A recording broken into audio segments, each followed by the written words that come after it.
ఈ యొక్క ఉదయవేళ ఆత్మీయ స్వస్థత అనే అంశమును మనము చూడబోతూ ఉన్నాం.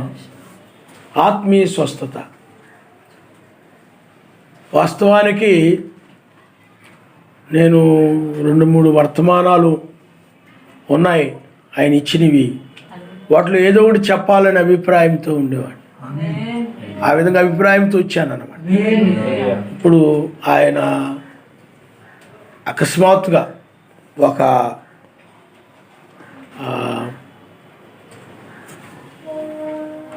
విషయాన్ని ఆయన ఈ అధ్యాయం తెరచుడు ద్వారా ఒక విషయాన్ని ఆయన బయలుపరిచాడు.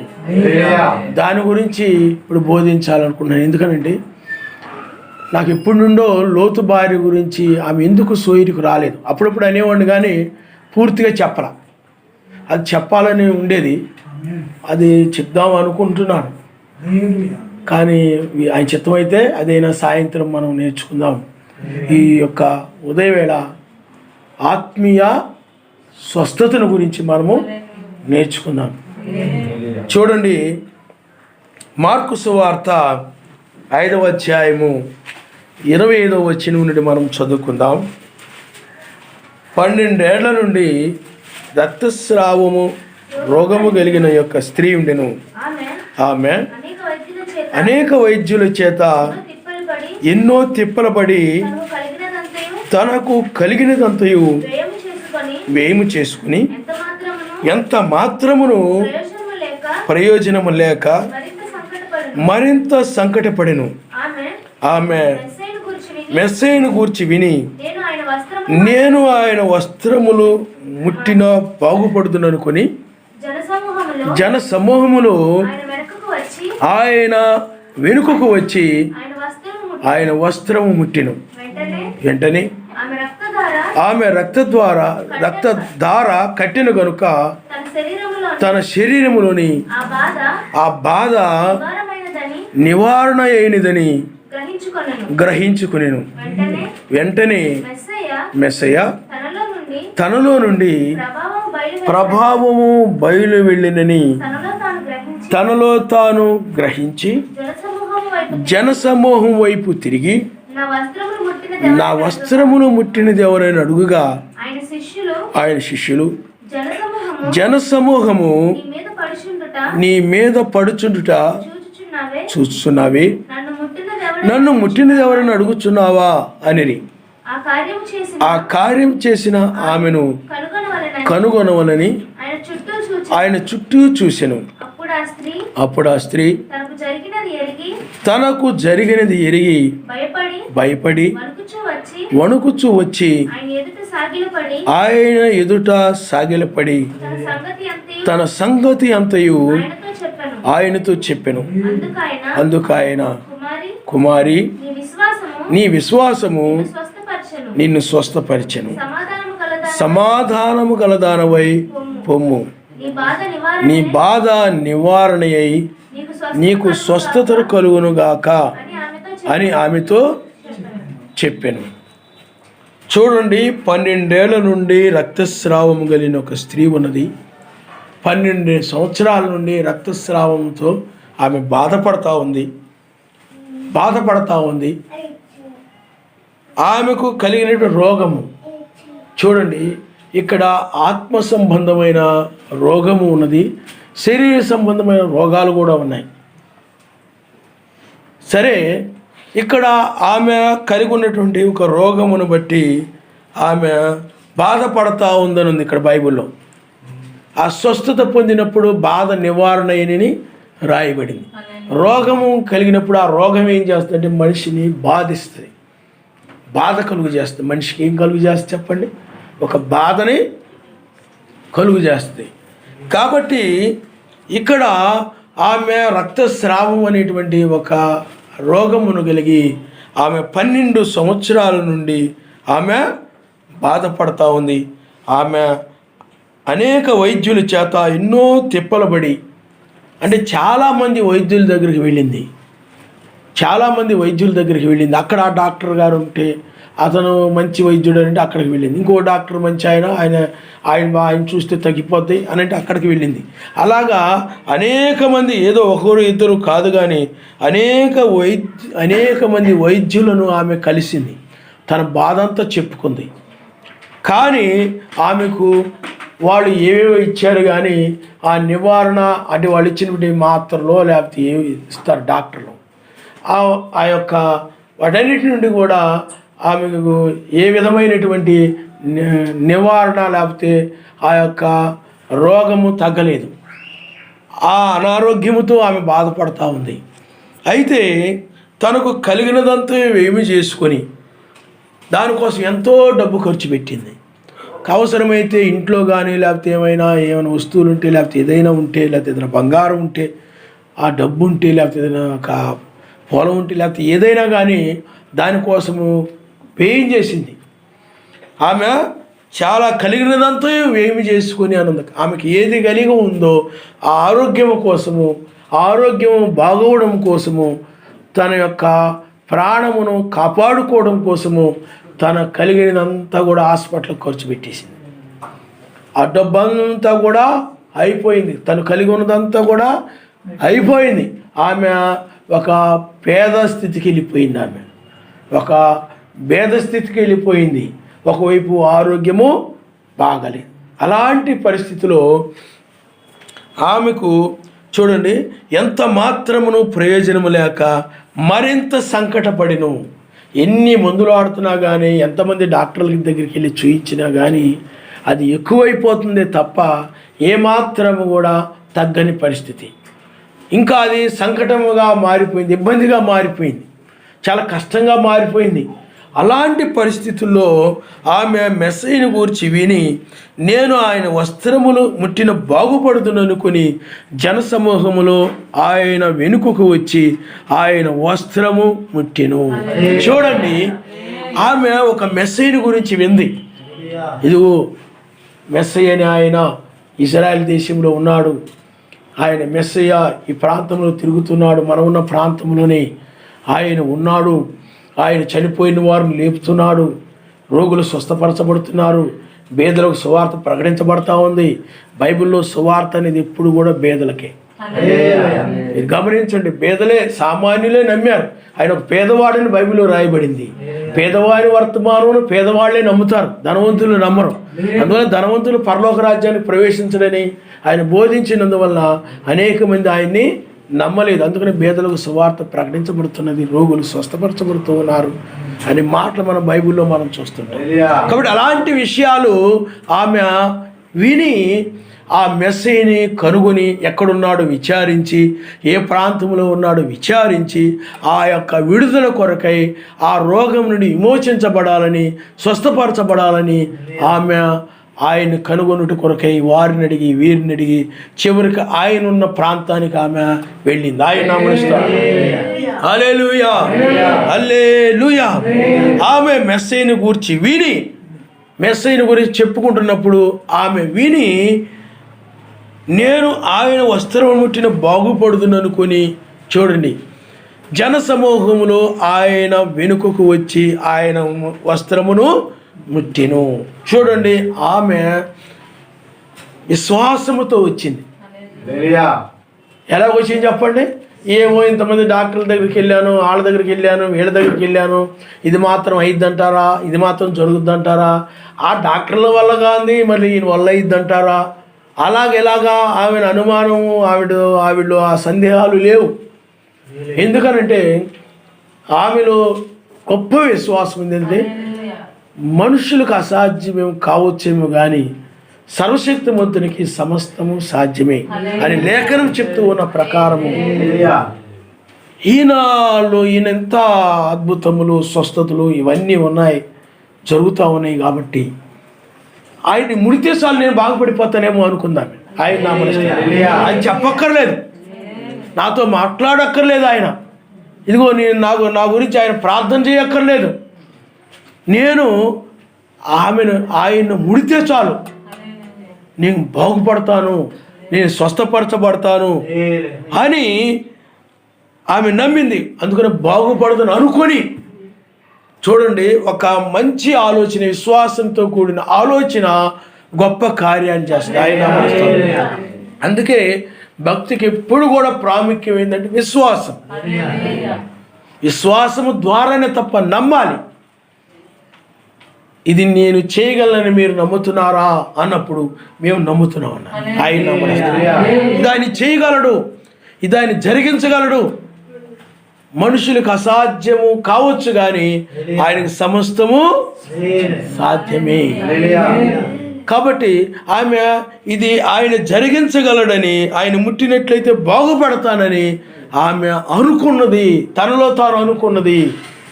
అదే గొప్ప విశ్వాసము. బాగుపడుతున్న ఆయన ముడితే చాలు. ఆ జన సమూహంలో ఆయన వెనుకకు వచ్చి ఆయన వస్త్రాన్ని ఆమె ముట్టింది. విశ్వాసము ద్వారా ఆమె ఆయన్ని తాకింది. కాబట్టి విశ్వాసం అనేటువంటిది చాలా ప్రాముఖ్యమైనది. చూడండి, ఆమె యొక్క విశ్వాసము ఇజ్రాయేలుకు అందరికంటే కూడా గొప్ప విశ్వాసం కలిగింది. ఇజ్రాయేలు అంటే అబ్రాహాము సంతానం, అంటే విశ్వాసము కలిగిన జనులు వాళ్ళు. అబ్రాహాము ఎంత విశ్వాసము కలిగిన వాడో ఆ జనులు కూడా అంత విశ్వాసము కలిగి ఉండాలి. అందుకని ఇజ్రాయిల్లో ఆయన వచ్చినప్పుడు ఆ ఒక్క విశ్వాసాన్ని ఆయన వారిలో కనుగొనలేకపోయాడు. అందుకని ఇజ్రాయిల్లో ఎవరిలో కూడా ఎంత విశ్వాసం లేదు కానీ అని చెప్పిన సందర్భాలు కూడా ఉన్నాయి. కాబట్టి ఆమె విశ్వాసముతో ఆయన దగ్గరకు వచ్చింది. ఇది ఆయన జరిగించగలడు, ఇది ఆయన చేయగలడు, ఆయన నేను తాకితే చాలు నేను బాగుపడతాను, నేను ఆ యొక్క బాధ నుండి నివారణ పొందుతాను, విడుదల పొందుతాను, విమోచించబడతాను అని విశ్వాసముతో ఆమె మెస్సయ్య దగ్గరకు వచ్చింది.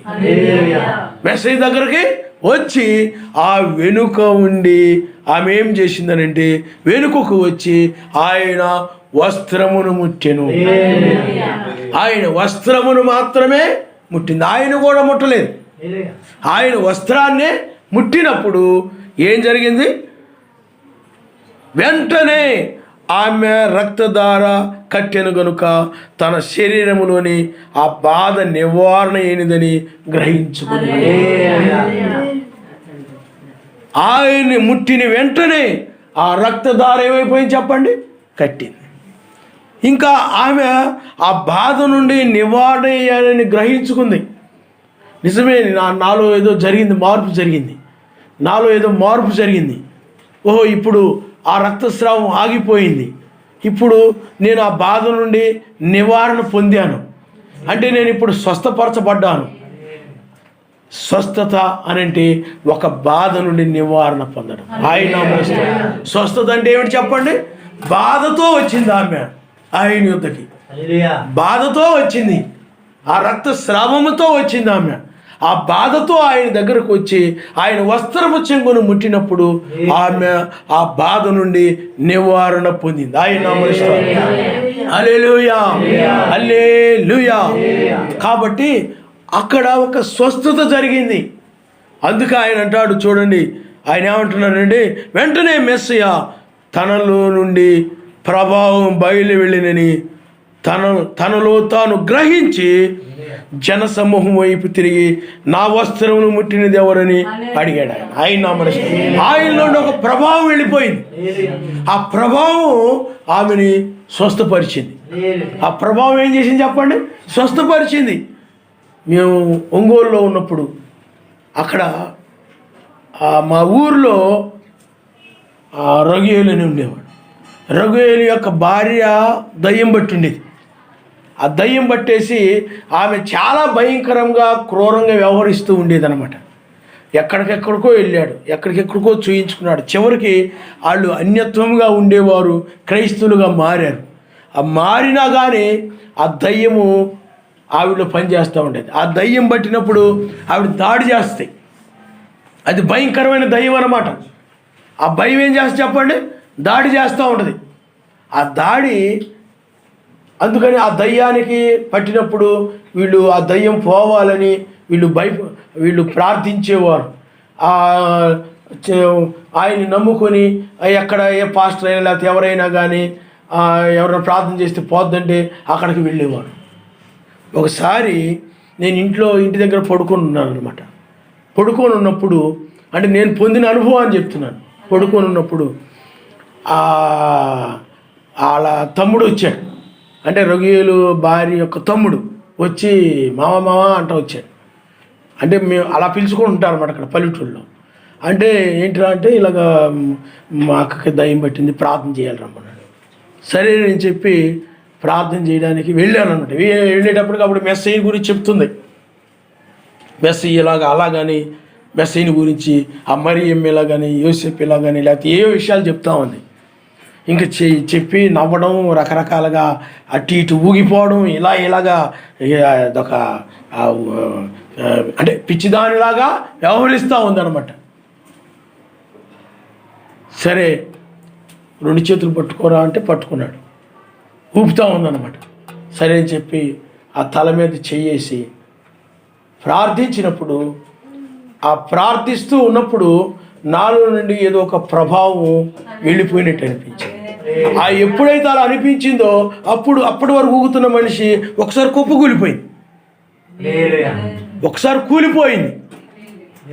ఆ తర్వాత నుండి దయ్యము రాలేదు. ఇప్పుడు ఎందుకు చెప్తున్నానంటే ఆ ప్రభావము ఆయనలో ఉంది.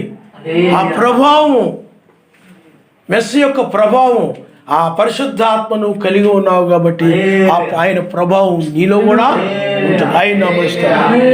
హల్లెలూయా, హల్లెలూయా.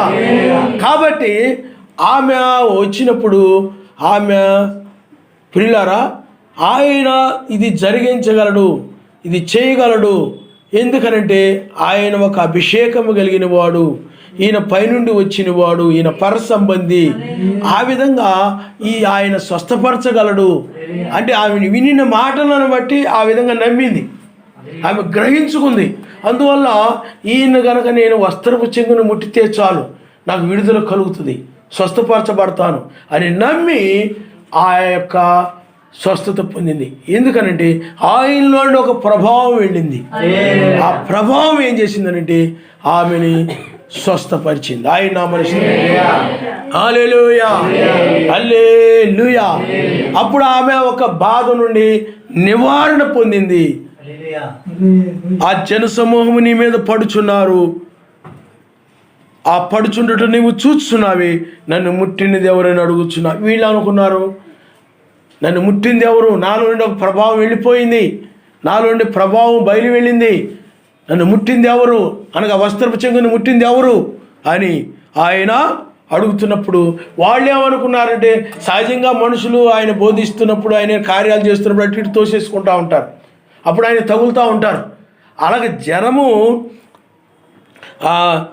అక్కడ ఉండే జనసమూహం నీ మీద పడుచుంటే నువ్వు చూస్తున్నావే, నన్ను ముట్టిండిదని ఎవరైనా నువ్వు అడుగుతున్నావేంటి?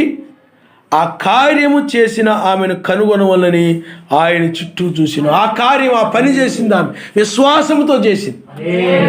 నేను ముట్టితే బాగుపడుతుందని ఒక కార్యము ఆమె ముట్టి, ఆ వస్త్రపు చెంగును ముట్టి ఒక కార్యము చేసింది. విశ్వాసము ద్వారా విశ్వాసము కనబడుతుంది ఆమెలో. ఆమెను ముడితే చాలు నేను బాగుపడతాను.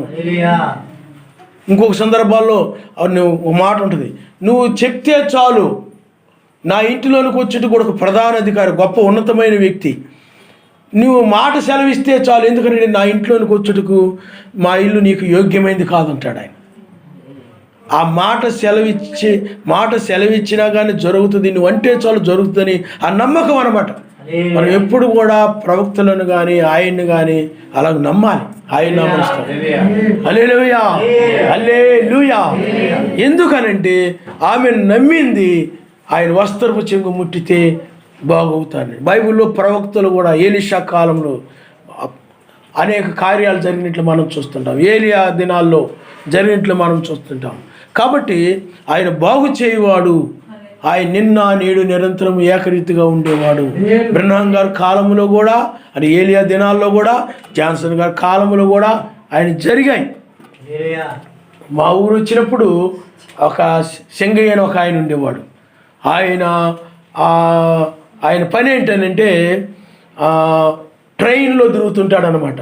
ట్రైన్లో ఆయన ఏం చేస్తుంటాడనంటే, ఆ ట్రైన్లో పిచ్చి గుడ్డలు అవన్నీ కట్టుకొని పిచ్చోడులాగా అడుక్కుంటుంటాడు అన్నమాట. అడుక్కొని బాగా డబ్బు సంపాదించాడు. అంటే పొలం 2.5 ఎకరం 3 ఎకరాలు సంపాదించాడు ఆయన.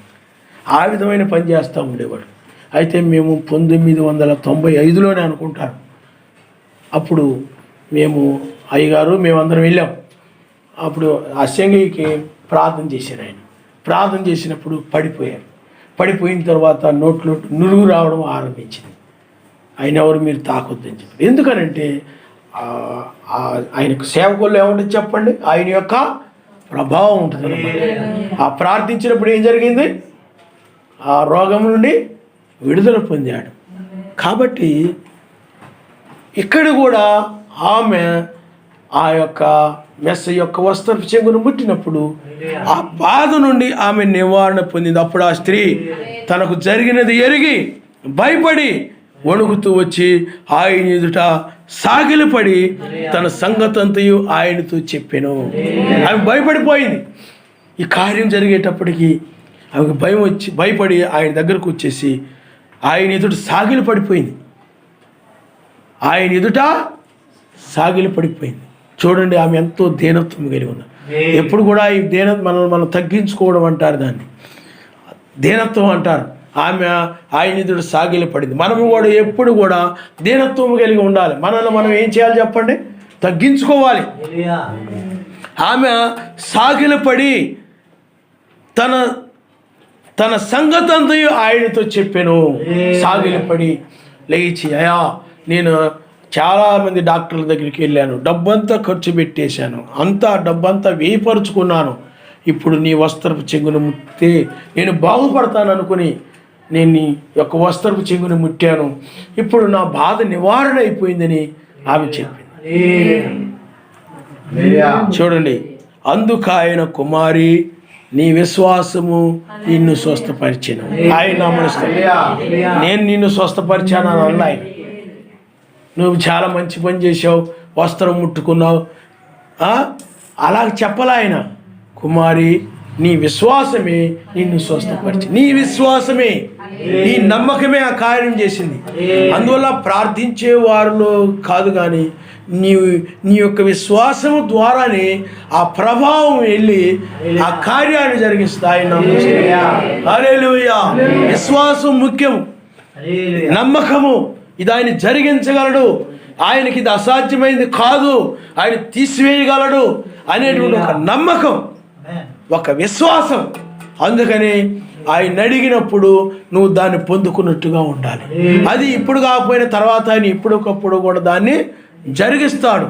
కాబట్టి అక్కడ కుమారి నీ విశ్వాసము నేను స్వస్థపరచును, సమాధానము గల వర్ధానవైపొమ్ము, నీ బాధ నివారణి నీకు స్వస్థత కలుగునుగాక అని. కాబట్టి ఆమెకు ఒక బాధ నివారణ అయ్యింది.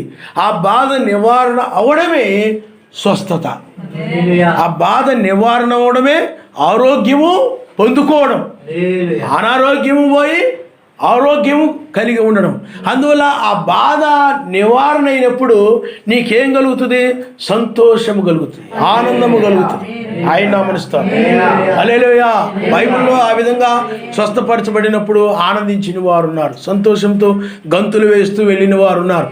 మనము ఆ యొక్క పక్షవాయువు వెళ్ళిన వ్యక్తి ఉన్నాడు. అతడు బాగైనప్పుడు ఏం చేశాడు? సంతోషంతో ఆ మంచం పట్టుకుని వెళ్ళిపోయాడు అతడు. కాబట్టి ఆయన దాన్ని చేయగలడు, ఆయనకు అసాధ్యమైందేమీ లేదు. అందుకనే ఈ స్వస్థత అనేటువంటిది ఇది ఒక మొదటి ఈడుపు. రెండవ ఈడుపు హృదయ రహస్యాలు బయలుపరచడం. మూడవ ఈడుపు వాక్య బయలుపాటు. అందువల్ల మొదటి ఈడుపు, అందుకనే మొదటి రాకడలో మెస్సయ్య ఆ స్వస్థత ద్వారా అనేక మంది ఆకర్షించుకున్నాడు. హృదయ రహస్యాలు చెప్పుడు ద్వారా ఆకర్షించబడ్డారు, వాక్యము ద్వారా ఆకర్షించబడ్డారు. అంటే బయలుపరచబడడం ద్వారా ఆయన దగ్గరకు వచ్చారు. ఎందుకంటే ఆయన ఎందుకు ఆకర్షించుకోవడానికి ఆ కార్యాలు ఆయన చేస్తాడు. అలాగే చేశాడు ఆయన అప్పుడు. అలాగే బ్రహ్మాం గారి పరిచర్యలో కూడా అది మనిషి కుమారుని యొక్క పరిచర్య. అంటే 7వ దూత మనిషి కుమారుడు కాదు, కానీ మనిషి కుమారుని పరిచర్య 7వ దూత ద్వారా జరిగింది. అప్పుడు కూడా స్వస్థతలు విపరీతంగా జరిగాయి 7వ దూత కాలంలో. అలాగే జాన్సన్ గారి పరిచర్యలో, అలాగే హృదయ రహస్యాలు బ్రహ్మం గారి పరిచర్యలో జరిగాయి. మొదటి ఈడుపు జరిగింది, రెండో ఈడుపు జరిగింది. మూడో ఈడుపు దగ్గరకు వచ్చేటప్పటికి ఆ యొక్క వాక్య బయలుపాటైంది. ముద్రల గురించి, సంఘకాలాల గురించి ఇవన్నీ బయలుపరచబడ్డాయి. కానీ 7వ ముద్ర దగ్గరకు వచ్చేటప్పటికి అది ఆయనకేం బయలుపరచబడిందంటే అది 3వ ఈడుపు. అది ఇప్పుడు బయలుపరచబడదు, అది వాక్య బయలుపాటు. అది ఆయన రాకడలోనే అది బయలుపరచబడదని చెప్పాడు. ఆయన హల్లెలూయా, హల్లెలూయా. కాబట్టి ఇప్పుడు 3 ఈడుపుల గురించి మనం చూసాం. అయితే ఒక విషయాన్ని ఇక్కడ మనం గ్రహించాలి. అదేమిటనంటే మనము కూడా ఆత్మీయంగా ఆ రక్తస్రావం కలిగినటువంటి స్త్రీకి, ఆ స్త్రీ మనకు సాదృశ్యంగా ఉంది. ఆ రక్తస్రావం కలిగిన స్త్రీ ఎలాగ సాదృశ్యంగా మనం మొట్టమొదట ఇజ్రాయేల్ గురించి మనం చూద్దాం. ఇజ్రాయేలీలు ఐగుప్తు దేశం నుండి బయటకు వస్తూ ఉన్నారు. ఇజ్రాయేలు ఐగుప్తు దేశం నుండి బయటకు వస్తూ ఉన్నప్పుడు వారు ఆ వెంట ఆ యొక్క ఐగుప్తు సైన్యము కూడా వస్తూ ఉంది. ఐగుప్తు సైన్యము కూడా వస్తూ ఉంది. ఇక్కడ మీరు ఒక విషయాన్ని గమనించాలి. ఈమె రక్తస్రావం కలిగిన స్త్రీ ఆ యొక్క అనారోగ్యమును బట్టి ఆమె మూలుగుతూ ఉండేది, బాధపడుతూ ఉండేది. అంటే ఆ బాధను బట్టి ఆమె మూలుగుతూ ఉండేది. అలాగే ఇశ్రాయేలీలు కూడా ఐగుప్తు నుండి బయటకు వస్తూ ఉన్నప్పుడు ఐగుప్తు సైన్యము కూడా వాళ్ళని వెంబడిస్తూ ఉంది. ఐగుప్తు సైన్యము కూడా వాళ్ళని వెంబడిస్తూ ఉంది. ఆ వెంబడిస్తూ ఉన్నప్పుడు వీళ్ళు బాధపడ్డారు. వాళ్ళు బాధపడ్డారు, ఐగుప్తు సైన్యమును బట్టి బాధపడ్డారు. అయ్యో, ఐగుప్తు సైన్యం వచ్చేస్తుంది, మన ప్రాణాలు తీసేస్తారేమో, మనల్ని చంపేస్తారేమో, మనం ఇంక ఇక్కడ సమాధులైపోతామేమోనని వాళ్ళు చాలా బాధపడ్డారు. వాళ్ళు ఎందుకు ఐగుప్తు నుండి వచ్చామా అని బాధపడ్డారు. ఎందుకు మనం ఐగుప్తు నుండి వెలుపలికి వచ్చామా అని బాధపడ్డారు. చూడండి, అక్కడ వారు ఒక రక్తస్రావము కలిగిన స్త్రీ వలె ఉన్నారు. రక్తస్రావం కలిగిన ఒక స్త్రీ వలె ఉన్నారు. ఆ యొక్క ఐగుప్తు సైన్యం అనేటువంటిది ఒక రోగం వలె ఉంది. వీరికి ఒక రోగం వలె ఉన్నది. ఇజ్రాయేల్కి ఒక రోగం వలె ఐగుప్తు సైన్యం ఉన్నది. ఐగుప్తు సైన్యము ఒక రక్తస్రావం వలె ఇజ్రాయేలుకు ఉన్నారు. అందువలన వారు బాధపడుతూ వస్తున్నారు. ఐగుప్తు దేశం నుండి వారు ఆ యొక్క ఐగుప్తు సైన్యమును చూసి ఆ సైన్యమును బట్టి బాధపడుతూ వస్తూ ఉన్నారు. వారు మూలుగుతూ వస్తూ ఉన్నారు. ఆ యొక్క ఎందుకనంటే అది ఒక వ్యక్తికి ఒక రోగము ఎలాగైతే బాధనిస్తూ ఉంటుందో అలాగే ఇజ్రాయేల్కి ఐగుప్తు సైన్యము ఒక బాధ కలుగు చేసేదిగా ఉందన్నమాట. అదొక బాధగా ఉంది వాళ్ళకి. వాళ్ళు వెంట రావడము అది ఒక బాధను కలుగు చేస్తూ ఉంది. కాబట్టి ఐగుప్తు సైన్యము ప్రియులారా ఇజ్రాయేలీలకు ఒక బాధను కలుగు చేయు రోగం వలె ఉంది. కాబట్టి చూడండి, ఇజ్రాయేలీలు అక్కడ మూలుగుతూ వాళ్ళు వస్తూ ఉన్నారు. ఆయన నామమున స్తోత్రం. హల్లెలూయా, హల్లెలూయా. ఓ అప్పుడు వాళ్ళు మొరపెట్టారు. అప్పుడు మోషే ఏం చెప్పాడనంటే, ఇజ్రాయేలులారా మీరు భయపడకండి, మీరు భయపడకండి. ఇప్పుడు చూస్తున్నటువంటి ఐగుప్తీయులని మరెన్నడూ మీరు చూడరు. ఇప్పుడు చూస్తున్నటువంటి రక్తస్రావమును మరి ఎన్నడూ మీరు చూడరు. ఇప్పుడు మీరు కలుగుతున్న బాధని, ఆ బాధ పెట్టే మనుషులని మరి ఎన్నడూ మీరు చూడరు. మీరు ఓరగ నిలుచుండి చూడండి, మీరు ఆయన చేయ కార్యముని మీరు చూస్తారని చెప్పండి. ఆయన హల్లెలూయా, హల్లెలూయా. కాబట్టి ఆ యొక్క ఇశ్రాయేలు విశ్వాసముతో వస్తున్నారు. అప్పటి వరకు సందేహముతో ఉన్నారు, అప్పటి వరకు కూడా గలిబిలితో ఉన్నారు, అప్పటి వరకు గందరగోళములో ఉన్నారు. వాక్యమును ఎప్పుడైతే వారు విన్నారో మోషే ద్వారా, అప్పుడు ఆ వాక్యమందు విశ్వాసం ఉంచారు. విశ్వాసము ద్వారానే ఆయన ఏదైనా కార్యాన్ని ఆయన జరిగిస్తాడు. ఆ యొక్క రక్తస్రావం కలిగిన స్త్రీ వాక్యమైన ఆయన్ని ముట్టింది. ఎందుకంటే ఆయనే వాక్యము, ఆయనే ఎలోహిం, ఆయనే ప్రతి కాలములో ఉన్నవాడు, ఆయనే నిన్న నేడు నిరంతరము ఏకరీతిగా ఉండేవాడు. ఆయనే మొదటివాడు, కడపటివాడు, ఆది అంతము లేనివాడు, అతను కుమారుని పోలికలో కనబడుతూ ఉన్నాడు. కానీ ఆయన తండ్రి లేనివాడు, తల్లి లేనివాడు, వంశావళి లేనివాడు, ఆయన జీవమునకు ఆది అయినను అంతమైనను లేనివాడై ఉండి ఆయనే అబ్రహామును కలిసిన వాడు. ఆయన నామనిస్తాడు. హల్లెలూయా. ఆయనే మోషేతో ఉన్నవాడు, ఆయనే దానియేలుతో ఉన్నవాడు, ఆయనే ముగ్గురు యూదులతో ఉన్నవాడు, ప్రతి కాలములో నీతిమంతులతో ఉన్నవాడు ఆయనే. ఆయనను నమ్మితే, నువ్వు విశ్వసిస్తే ఆ రక్షణ నువ్వు చూస్తావని చెప్పినప్పుడు ఆ ఇశ్రాయేలు విశ్వాసం ఉంచారు. ఆయన హల్లెలూయా, హల్లెలూయా. ఆమె ఎలాగైతే మెస్సీయనందు విశ్వాసం ఉంచిందో, ఆయన ముట్టితే చాలు బాగుపడతానని ఆమె ఎలాగైతే విశ్వాసం ఉంచిందో, ఇశ్రాయేలును కూడా ఆ మోషే చెప్పినటువంటి వాక్యం మీద వాళ్ళు నమ్మకం ఉంచారు. నిజమే, ఆయన మనల్ని రక్షిస్తాడు, మనల్ని ఆయన కాపాడుతాడు, ఆయన మనల్ని విమోచిస్తాడు, ఈ బాధ నుండి మనల్ని ఆయన బాగు చేస్తాడు అని వారు ఆ యొక్క వాక్యమందు విశ్వాసం ఉంచారు. విశ్వాసము ద్వారానే నువ్వు ఏదైనా ఆయన దగ్గర నుండి నువ్వు పొందుకోగలవు. పరలోక సంబంధమైన దాన్ని నీవు ఆయన యొద్ద నుండి నువ్వు పొందుకుంటావు. ఆయన నామమునిస్తాడు. హల్లెలూయా, హల్లెలూయా. ఆయన వారు ఎప్పుడైతే నమ్మారో అప్పుడు కార్యం ఆరంభమైంది. ఆమె ఎప్పుడైతే విశ్వాసముతో ఆయన ముట్టినట్లయితే బాగు చేస్తాడు, ఆయన ముట్టినట్లయితే నన్ను స్వస్థపరుస్తాడు ఎప్పుడైతే తలంచిందో, ఆమె తలంచినప్పుడే కార్యం ఆరంభమైంది. వస్త్రపు చెంగు ముట్టినప్పుడు కాదు, దానికి ముందే ఆ కార్యము ఆరంభమైంది. ఆయన ముట్టగానే, అది ఆ వస్త్రమును ముట్టగానే అక్కడ స్వస్థత కలిగింది. ఆయన హల్లెలూయా. అందుకనే విశ్వాసము ఆ వస్త్రపు చెంగు ముట్టులాగా అక్కడికి నడిపించింది. నిన్ను కూడా విశ్వాసం ఇక్కడ నడిపించింది. విశ్వాసము ద్వారా నువ్వు ఇక్కడికి వచ్చావు.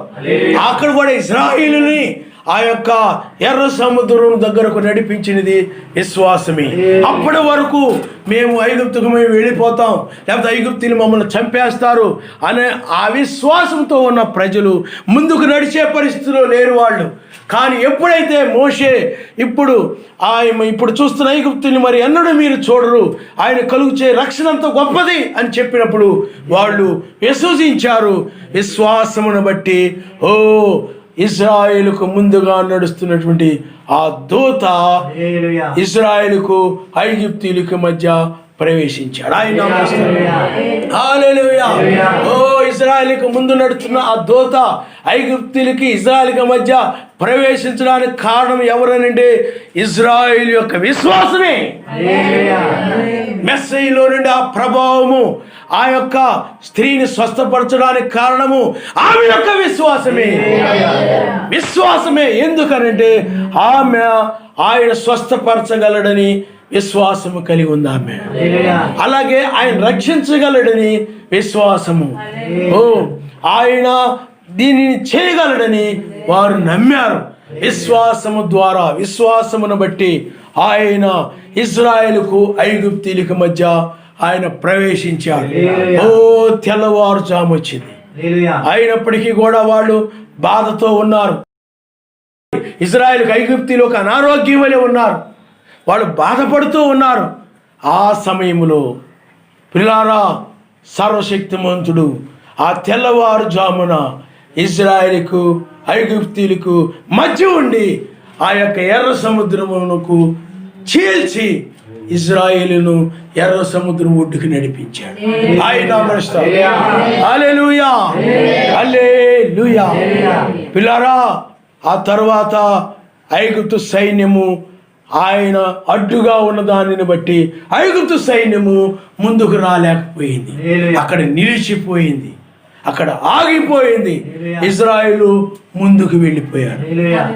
ఒక విధంగా చెప్పాలనండి, వారు ఆ తెల్లవారుజామున గొప్ప స్వస్థతను పొందారు. ఆయన ఒక బాధ నివారణ అయింది. ఆ యొక్క రక్తస్రావం నుండి ఆ స్త్రీ విడుదల పొందిన రీతిగానే, ఆ యొక్క బాధ నివారణ పొందిన రీతిగానే ఐగుప్తీయుల నుండి బాధ వీళ్ళకి నివారణ అయింది. ఆ యొక్క బాధ తొలగిపోయింది. ఎందుకనండి, ముందు ఎర్ర సముద్రం ఉండేది, వెనక ఐగుప్తు సైన్యము ఉన్నారు. అప్పుడు ఎర్ర సముద్రానికి ఐగుప్తు సైన్యము, కాబట్టి వెనక్కి వెళితే ఐగుప్తుల్లోకి వెళ్ళిపోతారు. ముందుకు వెళ్దామంటే ఎర్ర సముద్రం ఉంది. అలాంటి సమయం వచ్చినప్పుడు ఆయన ఆ తెల్లవారుజామున కార్యం ఆరంభించాడు. ఆయన ముందు ప్రవేశించాడు, కానీ కార్యం ఆరంభించలేదు. వాళ్ళు విశ్వాసంతో ఉన్నారు, కానీ తెల్లవారుజాము వచ్చినప్పుడు ఆయన ఆ యొక్క ఐగుప్తు యొక్క బాధ నుండి, ఐగుప్తు సైన్యం యొక్క బాధ నుండి వారు ఆయనగా ఇజ్రాయేలు విమోచించబడ్డారు, రక్షించబడ్డారు. అందువలనే అక్కడ వారికి బాధ నుండి నివారణ కలిగింది. వారు ఒక స్వస్థత పొందారు, వారికి సంతోషమే కలిగింది. వారు ఎర్ర సముద్రం ఒడ్డుకు వాళ్ళు వెళ్ళారు. అంటే అక్కడ ఇజ్రాయేలీలు రక్షించబడిన వారుగా ఉన్నారు. ఆయన హల్లెలూయా, హల్లెలూయా. ఆ తెల్లవారుజామున వాళ్ళకి ఏమి కలిగిందనంటే స్వస్థత కలిగింది. అంటే శరీర సంబంధమైనటువంటి, అనగా ఇజ్రాయిల్ నుండి వారు ఆ యొక్క రక్తస్రావం ఇబ్బంది పెడుతున్నటువంటి, బాధ పెడుతున్నటువంటి ఆ ఐగుప్తు సైన్యము ఇజ్రాయిల్ నుండి తొలగిపోయింది. అప్పుడు ఆ రక్తస్రావం కలిగిన స్త్రీ ఎలాగైతే స్వస్థపరచబడిందో, ఎలాగైతే బాగయిందో, ఇజ్రాయిల్ కూడా ఆ బాధ నుండి నివారణ పొందిన వారుగా ఉన్నారు. ఆ బాధ అనేది ఒక్కొక్క కోణంలో ఉండొచ్చు, కానీ అది వ్యాధే. ఇక్కడ రక్తస్రావం అనేది వ్యాధిగా ఉంది, బాధ పెడతా ఉంది, కానీ ఆమె విడుదల పొందింది. ఇక్కడ ఇజ్రాయిల్ని ఐగుప్తు సైన్యము ఒక వ్యాధిగా ఉండి బాధ పెడుతూ ఉన్నారు. ఇక్కడ తెల్లవారుజామున వారికి ఒక స్వస్థత, అంటే మెస్సయ్య యొక్క ప్రభావం, లేకపోతే సర్వశక్తిమంతుని యొక్క ప్రభావం, ఆయన యొక్క బలము, ఆయన యొక్క శక్తి, ఆయన యొక్క గుణము, ఆయన యొక్క, ఎందుకంటే ఆయన గుణ సంపన్నుడు ఆయన. అక్కడ ఆయన అక్కడుండి ఇజ్రాయిల్కి ఐగుప్తీయులకి మధ్య నిలిచి అక్కడ బాధ నుండి వేరు చేశాడు, బాధ నుండి స్వస్థపరిచాడు. వాళ్ళు ఆ బాధ లేని వారై వెళుతున్నారు, ఆ బాధ లేని వారై వెళుతున్నారు. ఐగుప్తు సైన్యమునకు ఆయన అడ్డుగా నిలిచాడు. అందుకని ఆ గొప్ప కార్యాన్ని చూసి, ఆయన అడ్డుగా నిలవడం చూసి వీళ్ళు సంతోషముతో ఎర్ర సముద్రం ఒడ్డుకు వెళ్ళిపోయారు.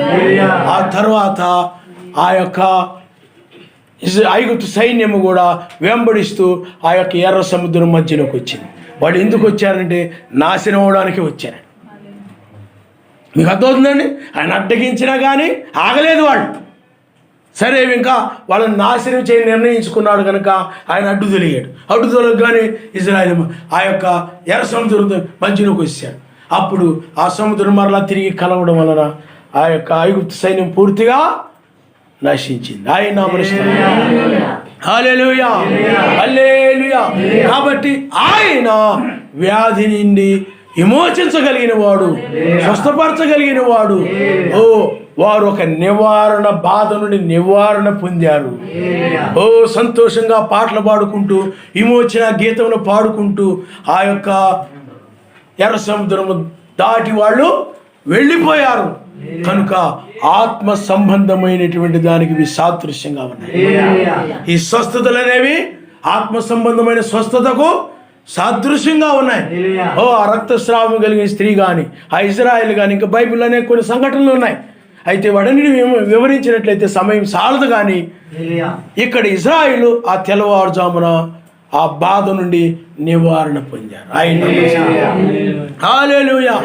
అలాగే మనము కూడా ఆయన యొక్క ప్రజలమైనటువంటి మనము కూడా, లేకపోతే ఆయన వధువు కూడా ఆత్మ సంబంధమైనటువంటి ఒక బాధ కలిగి ఉంది, ఆత్మ సంబంధమైనటువంటి ఒక వ్యాధిని కలిగి ఉంది. ఆత్మ సంబంధమైనటువంటి ఆ యొక్క అది ఏమిటంటే ఆత్మ సంబంధంగా ఈ శరీరమే. అనేక బాధలకు కారణం ఏమిటి? శరీరమే. అనేక మంది బాధపడుతున్నారంటే శరీరమే. శరీర సంబంధమైన వాటి కోసమే ఈ లోకాశలు, ధనాపేక్షలు ఇవన్నీ కూడా దేనికి? ఈ శరీరం కోసమే. ఈ శరీరం కోసమే అనేక మంది బాధపడుతూ ఉన్నారు. ప్రియులారా, లోకము కూడా వాటి గురించి బాధపడతా ఉంది, అయితే వాటికి స్వస్థత లేదు. కానీ నీవు కూడా ఇక్కడ ఒక బాధను కలిగి ఉన్నావు ఈ శరీరాన్ని బట్టి. ఎందుకంటే ఈ శరీరము అది లోక సంబంధమైనది, అది మరణమని బైబిల్ చెప్తా ఉంది. ఇది నశించేటువంటి శరీరము, ఇది తాత్కాలికమైనటువంటి గుడారం, ఇది శిథిలమైపోయేటటువంటిదని బైబిల్ చెప్తుంది. ఆయన నామమున హల్లెలూయా. అందుకనే రోమీయులకు రాసిన పత్రిక 8వ అధ్యాయంలో ఈ దేహం యొక్క విమోచన కొరకై మనం మూలుగుతున్నామని ఉంది. ఈ శరీరము, ఆ రక్తస్రావము కలిగిన ఒక స్త్రీకి ఆ రక్తస్రావం అనే రోగము ఎలాంటిదో ఈ శరీరము కూడా అలాంటిదే. ఇశ్రాయేలీయులకు ఆ ఐగుప్తు సైన్యము ఎలాగైతే బాధ కలుగు చేయవారుగా ఉన్నారు, వాళ్ళు ఒక శరీరముగా ఉన్నారు. ఇప్పుడు కూడా ఈ శరీరము కూడా ఏం చేస్తుంటుందంటే నిన్ను బాధిస్తూ ఉంటుంది అన్నమాట. ఏ విధంగా బాధిస్తావు? అందుకని నువ్వు బాధపడుతూ ఉంటావు ఈ శరీరాన్ని బట్టి. ఈ శరీరం ఏం చేస్తుంటే ఎప్పుడు కూడా, అందుకని శరీరము, శరీరానుసారమైన మనస్సు, ఇవి ఏం చేస్తుంటే ఎప్పుడు కూడా నిన్ను ఈ లోక సంబంధమైన వాటిని నీ హృదయంలో తీసుకొస్తూ ఉంటాయి. ఐక్య విచారాలు నీ హృదయంలో తీసుకొస్తూ ఉంటాయి, ధనాపేక్షలు నీ హృదయంలో తీసుకొస్తూ ఉంటాయి, లేకపోతే అసూయని నీ హృదయంలో తీసుకొస్తూ ఉంటాయి, ద్వేషమును నీ హృదయంలో తీసుకొస్తాయి. ఇవన్నీ శరీర సంబంధమైన వాటిని బట్టి, ఈ శరీరం బట్టి కలిగేవే. ఇవన్నీ కూడా ఏం చేస్తుంటే నీ హృదయంలోనికి వచ్చి నిన్ను బాధ పెడతా ఉంటాయి. నువ్వేం చేస్తుంటావునంటే, నాయనా ఈ అసూయ నుండి నన్ను విమోచించు నాయనా ఈ ఇతరులను ద్వేషించే స్వభావం నుండి నన్ను విమోచించు నాయనా, ఐక్య విచారం నాలో తీసివేయి నాయనా, ఆ ధనాపేక్ష నాలో తీసివేయి నాయనా, లేకపోతే కొండెముల స్వభావం నాలో తీసివేయి నాయనా. అవేం చేస్తుంటే నీలోకి వచ్చే ఐగుప్తు సైన్యం వల్లే వస్తుంటాయి. అప్పుడు వాళ్ళు మనుషులు, ఇప్పుడేమో ఆశల రూపంలో వస్తూ ఉంటాయి, ఆలోచనల రూపంలో వస్తూ ఉంటాయి. అలాగా ఈ లోక సంబంధం అందము, లోక సంబంధం జ్ఞానము, లోక సంబంధం ఇవన్నీ కూడా నిన్ను వెంబడించేస్తూ ఉంటాయి. ఐగుప్తు సైన్యం వెంబడించినట్లుగా నీ హృదయంలోనికి వస్తూ ఉంటాయి. నువ్వేం చేస్తుంటావు అంటే వీటన్నిటిని బట్టి బాధపడుతూ అయ్యా నన్ను విమోచించిన ఆయన, ఈ శరీరాన్ని విమోచించిన ఆయన, ఈ యొక్క పాపపు సంబంధమైన ఈ ఆలోచనను విమోచించిన ఆయన, లోకాశలను నన్ను విమోచించిన ఆయన, ఈ ఆపేక్షలను నన్ను విమోచించిన ఆయన అని నువ్వు మొరపెడుతున్నావు. ఆయన రక్తం క్రిందుండి, ఆయన నామము ధరించుకొని పరిశుద్ధాత్మ కలిగి నువ్వు ఆ విధంగా మొరపెడుతూ ఉన్నావు, మూలుగుతూ ఉన్నావు. అదే రోమీయులకు రాసిన పత్రికలో వ్రాయబడి ఆయన నామమున హల్లెలూయా. ఓ రక్తస్రావం కలిగిన స్త్రీ వలె ఆమె రక్తస్రావం వల్ల బాధపడతా ఉంది. అలాగే ఇశ్రాయేలు ఐగుప్తు సైన్యం వల్ల బాధపడుతూ ఉన్నారు. నీవైతే ఈ శరీరం బట్టి బాధపడుతూ ఉన్నావు. ఈ శరీరమే ఇది నిష్ప్రయోజనమైన శరీరము. ఈ శరీరమే లోక సంబంధమైన వాటికి సంబంధించినది. ఈ శరీరము కోసమే మనుషులు ఈ లోకములో బాధపడి లేకపోతే వాటి కోసం ప్రయాసపడుతూ ఉంటారు. కాబట్టి ఈ శరీరము ఏం చేస్తుందంటే, శరీరము ఆత్మకి విరోధము కనుక ఒకదానికోటి విరోధముగా ఉన్నదని బైబిల్ చెప్తా ఉంది. ఆత్మానుసారులు ఆత్మ సంబంధ విషయాల మీద మనసు ఉంచుతారు, శరీరానుసారులు శరీర సంబంధ విషయాల మీద మనసు ఉంచుతారు. అవి ఒకదానికోటి విరోధముగా ఉన్నాయని బైబిల్ చెప్తా ఉంది. అందుకే ఆ యొక్క రక్తస్రావం అనేది ఆమెకి విరోధముగా ఉంది, బాధించే శత్రువుగా ఉంది ఆమెకి. అలాగే ఐగుప్తు సైన్యము ఇశ్రాయేలుకు బాధించేటువంటి ఒక శత్రువులుగా ఉన్నారు, బాధ పెట్టేటువంటి శత్రువులుగా ఉన్నారు. ఈనాడు కూడా ఈ శరీరము నీ యొక్క శత్రువు. ఇదే లోకంలో లాక్కొని వెళ్ళేది, లోకాశల్లో ఆయన వాక్యానికి విరోధంగా లాక్కెళ్ళేది ఈ శరీరమే. ఈ శరీరము లోకానికి సంబంధించింది. ఈ శరీరము అపవాది, వాడు ఈ శరీరము ద్వారా అపవాది పనిచేస్తూ ఉంటాడు, వాడు లాక్కోవాలని చూస్తూ ఉంటాడు. ఐగుప్తు సైన్యం ఎలాగైతే ఇశ్రాయేలును ఐగుప్తులోనికి లాక్కొని వెళ్ళాలని ప్రయత్నం చేశారు, అలాగే ఈ శరీరము కూడా ఏం చేస్తూ ఉంటుందంటే లోక సంబంధమైన వాటిలోనూ లాగుతూ ఉంటుంది అన్నమాట. నేను లోక సంబంధమైనటువంటి ఎందుకంటే ఆ పాపానికి బానిసలుగా చేసుకోవడానికి, అనగా వాళ్ళ యొక్క కార్యాలు అంటే ఐగుప్తు కార్యాలకు, ఐగుప్తు పనులకి ఇశ్రాయేలుని బానిసలుగా చేసుకోవడానికి ఐగుప్తు సైన్యం ఎలాగైతే వారిని లాక్కొని వెళ్ళడానికి ప్రయత్నం చేస్తూ ఉందో, అలాగే ఈ శరీరం కూడా ఏం చేస్తూ ఉంటుందంటే ఈ యొక్క లోకంలోనికి నిన్ను లాగుతూ ఉంటుందంట. శరీరానుసారమైన మనసు, అది మరణము, లోకంలోనికి లాగుతూ ఉంటుంది. ఇది ఉంటే బాగుంటుంది, అది ఉంటే బాగుంటుంది, అవి ఉంటే బాగుంటుంది, ఇవి ఉంటే బాగుంటుంది, ఇవన్నీ ఉంటే నీళ్ళు ఇలా ఉంటుంది, ఇవన్నీ ఉంటే నువ్వు అలా ఉంటావు, ఇవన్నీ ఉంటే నువ్వు ఇలా ఉంటావు, లోకంలో గొప్పగా ఉంటావు, ఉన్నతంగా. ఆ విధంగా లోక సంబంధమైనటువంటి వాటి చేత ఈ శరీరాన్ని బట్టి ఆ యొక్క లోక సంబంధమైనది నీ హృదయంలో వస్తూ ఉంటుంది. ఐగుప్తు సైన్యమని అది. అందుకనే అది వెలుపల జరిగింది, ఇది లోపల జరిగేది. అది వెలుపల జరిగిన యుద్ధము, ఇది లోపల జరిగేది. ఇజ్రాయెల్ కాలంలో ఎక్కడ జరిగింది చెప్పండి? అది వెలుపల జరిగింది, ఇది లోపల జరిగేది. అంటే లోపల అంటే హృదయంలో. ఈ హృదయంలో ఈ యొక్క ఆశలు అనేవి ఏం చేస్తున్నానండి, ఈ నీలోనికి వచ్చేస్తుంటాయి. నువ్వేం చేస్తుంటావు అంటే మూలుగుతూ ఉంటావు, నాయనా ఈ పాపము నన్ను ఎంతో బాధ పెడుతుంది, లేకపోతే ఈ యొక్క లోకాశలు నన్ను ఎంతో బాధ పెడుతున్నాయి, ఈ అసూయని నేను అసూయ లేకుండా ఉండాలనుకుంటున్నాను, కానీ ఈ యొక్క ఈర్ష్య లేకుండా, లేకపోతే ఇలాంటి చెడ్డ ఆలోచన లేకుండా నేను ఉండాలనుకుంటున్నాను, ఉండలేకపోతున్నాను అయ్యా, నేను ఈ యొక్క లోక ఆలోచనలు నా హృదయంలోకి వచ్చి ప్రార్థించలేకపోతున్నాను అని నీవు వీటి గురించి బాధపడుతూ ఉంటావు. ఈ శరీర సంబంధమైన వాటిని బట్టి విమోచన కొరకై వీటి నుండి నన్ను విమోచించిన ఆయన, వీటి నుండి నన్ను విడుదల దయచేయను ఆయన. ఎందుకనంటే నీతిమంతులకి ఇవి బాధ కలుగు చేస్తూ ఉంటాయి. అసూయ అనేది కూడా నేను చేస్తే చెప్పడది నీతిమంతుల్లో ఉండకూడదు. అదేం చేస్తుంటుందంటే నీకు కలుగు చేసి నిన్ను బాధిస్తూ ఉంటుంది. ధనాపేక్ష అనేది నువ్వు కలిగి ఉండకూడదు, కానీ దాన్ని బట్టి అదేం చేస్తుంటే నీ హృదయంలోనికి అది వచ్చేసి నిన్ను బాధ పెడతా ఉంటుంది, నువ్వు విమోచించమంటావు. కానీ లోకంలో మనుషులు వాటి గురించి బాధపడినా వాటిని మరలా పొందుకొని కొంతమంది సంతోషిస్తుంటారు, వాటిలో బాధపడి అలాగ నశించే వాళ్ళు ఉంటారు. నీవు అలా నశించు, నీవు ఆత్మ సంబంధమైన వ్యక్తివి. అందుకనే ఇజ్రాయేలు ఐగుప్తు నుండి బయటకు వస్తూ ఉన్నారు, కానీ సాయంకాలం కానీ అర్ధరాత్రి కానీ కోడి కూసే వేళ కానీ వారు తెంచబడలేదు ఐగుప్తుల నుండి, కానీ తెల్లవారుజామున మాత్రమే ఆమెను ఆ యొక్క రక్తస్రావం కలిగిన స్త్రీని ఆ మెస్సయ్య యొద్దకు వచ్చినప్పుడు ఆమె రక్తస్రావం నుండి తెంచబడింది, ఆ బాధ నుండి తెంచబడింది.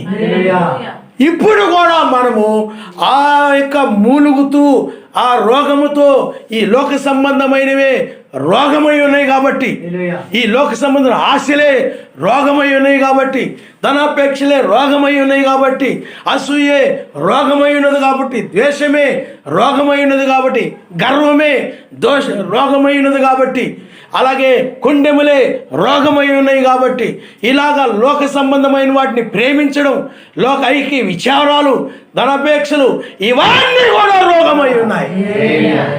ఇవి మనుషుల్ని చంపేవి, ఇవి నాశనం చేసేవి. అందువలనే నీవు అట్టి వాటి నుండి, అట్టి రోగము నుండి విమోచించమని నువ్వు ప్రార్థిస్తూ ఉన్నావు. ఆయన మూలుగుతూ ఉన్నావు, ఆరోగ్యం కొరకు మూలుగుతున్నావు, సంతోషం కొరకు నువ్వు మూలుగుతున్నావు, నీవు ఆ బాధ నుండి నివారణ కొరకై నువ్వు మూలుగుతున్నావు. నీతిమంతునికి బాధ కలుగు చేసేవి ఇవే. నీతిమంతునికి ఇవన్నీ కూడా శత్రువులు. ఎందుకనంటే ఆయన ఆ విధంగా చెప్పాడు, లోక సంబంధమైన వాటి మీద మీరు మనసు పెట్టుకొనకుడు, కానీ పైన వాటి మీదనే మీరు మనసు పెట్టుకోవాలి. కాబట్టి ఐగుప్తు సైన్యము వెంబడించిన రీతిగా ఇవి కూడా ఆలోచనలో, హృదయములో వెంబడిస్తూ వస్తూ ఉన్నాయి. బాప్తిజం పొందారు, నామములో పరిశుద్ధాత్మ కలిగి ఉన్నారు, ఆయన వధువుగా ఉన్నారు, కానీ అవి వెంబడిస్తూనే ఉన్నాయి. వెలుపలకు వచ్చారు ఇజ్రాయెల్ ఐగుప్తు నుండి, కానీ ఐగుప్తు సైన్యము వెంబడిస్తూనే ఉంది. నిన్ను కూడా నీవు ఆయన నామంలో బాప్తిజం పొంది పరిశుద్ధాత్మను కలిగి ఉన్నప్పటికీ కూడా ఈ లోకంలోని ఆలోచనలు, ఈ లోక సంబంధమైనవి నిన్ను వెంబడిస్తూ ఉన్నాయి. అదే ఆ యొక్క లోక సంబంధమైన మనసే, లోక సంబంధమైనటువంటి ఇవే, ఈ శరీరమే ఒక ఏమైనా చెప్పండి అనారోగ్యమైనది. ఇది ఒక, అందుకనే ఈ రోగమే ఈ శరీరం, రోగమే ఈ శరీరం. అందుకని రక్తస్రావం నుండి, ఆ రక్తస్రావం అంటే ఈ శరీరమే. ఆమె రక్తస్రావం నుండి విమోచించమని మూలిగింది, నువ్వేమో ఈ శరీరం నుండి విమోచించమని మూలుగుతుంది. ఆమె రక్తస్రావం ఆమెను బాధ పెట్టింది, ఈ శరీరం నిన్ను బాధ పెడతావు. ఈ శరీరం నిన్ను ఏం చేస్తుంది చెప్పండి, బాధ పెడతా ఉంది. ఆమె విమోచించమని మూలిగింది, నువ్వు మూలుగుతున్నావు.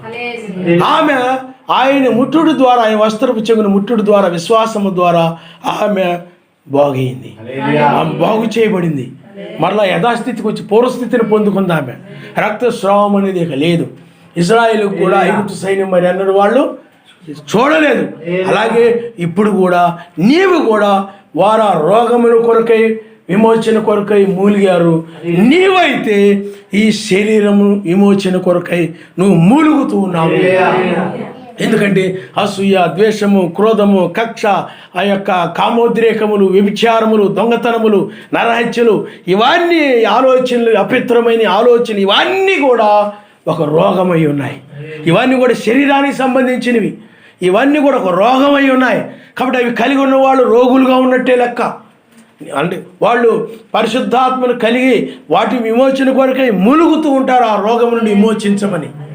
అలా విమోచించుడు కొరకై ఆయన రెండవసారి వస్తాడని వాక్యం చెప్తుంది. ఆయన హల్లెలూయా, హల్లెలూయా. ఇక్కడ చూడండి, మనము మలాకీ గ్రంథము 4వ అధ్యాయము, మలాకీ గ్రంథము 4వ అధ్యాయము 1వ వచనం నుండి మనం చదువుకుందాం. ఏలయనగా ఏలైనగా నియమించిన దినము వచ్చున్నది, కొలిమి కాలునట్లు అది కాలును, గర్విష్ఠులందరూ దుర్మార్గులందరూ కొయ్య కాలువలి ఉందురు, వారిలో ఒకనికి వేరైను చిగురైను లేకుండా రాబో దినము అందరినీ కాల్చివేయనని సైన్యములకు అధిపతి యావే సెలవిచ్చున్నాడు. అయితే నా నామమందు భయభక్తులు గలవారు మీకు నీతి సూర్యుడు ఉదయించును, అతని రెక్కలు ఆరోగ్యము కలుగు చేయును. చూడండి, స్వస్థపరచు అంటే రోగము కలిగిన వారికి ఆరోగ్యము ఆయన రెక్కలు కలుగు చేయును. కనుక మీరు బయలుదేరి క్రొవ్విన దూడల వలె కొవ్విన దూడల వలె గంతులు వేయినట్లు గంతులు వేయుదురు. నేను నియమింపబో దినమున దుర్మార్గులు మీ పాదముల కింద ధూళి వలె ఉందురు, మీరు వారిని అనగదొరుకుదురని సైన్యములకు అధిపతి యావే సెలవిస్తూ ఉన్నాడు. ఆయన హల్లెలూయా, హల్లెలూయా. కాబట్టి రెండవసారి ఆయన వచ్చినప్పుడు స్వస్థపరుస్తాడు. మూలుగుతున్నటువంటి ఆయన వధువుని ఆ రోగముతో ఆమె బాధపడతా ఉంది, ఐక్య విచారాలతో ఆమె బాధపడతా ఉంది, వాటి నుండి విమోచించమని, ఈ లోకాపేక్షలు బాధపడుతున్నట్టు ఆమెను విమోచించుట కొరకై, ఈ శరీరం నుండి విమోచించుట కొరకై, ఎందుకంటే అవన్నీ కూడా ఈ శరీరమే, వాటి నుండి విమోచించుట కొరకై ఆయన రెండవసారి ఆయన వస్తాడని, అదే భయంకరమైన దినమని, ఆయన రాకడ దినమే భయంకరమైన మహాదినం అంటారు. భయంకరమైన మహాదినం, భయంకరమైన దినము, మహాదినము. నోవ కాలంలో అది భయంకరమైన దినము, లోతు కాలంలో అది భయంకరమైన దినము, రాహాబు స్త్రీ కాలంలో అది భయంకరమైన కాలం. ఇది భయంకరమైన మహాదినం. ఇది భయంకరమైన మహాదినము. ఈ భయంకరమైన మహాదినాన్ని అంచె దినమని, యుగాంత దినమని, యుగ సమాప్తము దినమని, అది విమోచన దినమని, విమోచన దినం వరకు మీరు ఆత్మచేత ముద్రించబడి ఉన్నారన్నది బైబిల్. ఆమె ఆత్మచేత ముద్రించబడి ఉండి విమోచన దినం వరకు ఆమె మూలుగుతూ ఉందన్నమాట. ఆమె విమోచించు ఒక దినం ఉంది, ఆ రోగం నుండి విమోచించు ఒక సమయం ఉంది, ఒక జాబ్ ఉంది, ఒక కాలం ఉంది. ఆయన కాలముల ప్రకారమే ఆయన జరిగిస్తాడు. కాలముల ప్రకారం ఆయన కార్యాలని ఆయన జరిగిస్తూ ఉంటాడు. కనుక ఆయన ఇక్కడ ఆ యొక్క రెండవసారి ఆయన వచ్చేటువంటి ఆ సమయాన్ని, ఆ దినాన్ని భయంకరమైన మహాదినము అని చెప్పబడతా ఉంది. ఆ భయంకరమైన మహాదినములో ఆయన ఎవరైతే మూలుగుతూ ఉన్నారో వారిని స్వస్థపరుస్తాడని, అలాగే ఈ గర్విష్ఠులందరూ దుర్మార్గులందరూ ఆ కొయ్య కాలువలే ఉంటారని, వారిలో ఒకరు వేరైన చిగురైన లేకుండా అందరూ కాల్చివేయబడతారని చెప్పబడతారు. కాబట్టి ఇప్పుడు ఆయన 2 కార్యాలు కలిగి ఉన్నాడు ఇక్కడ మలాకీలో. ఒకటి ఏమిటంటే ఆయన వధువును స్వస్థపరచడం, రెండవది ఏమిటంటే గర్విష్ఠులు దుర్మార్గులైనటువంటి వారిని ఆయన వేరైన చిగురైన లేకుండా కాల్చివేయడం.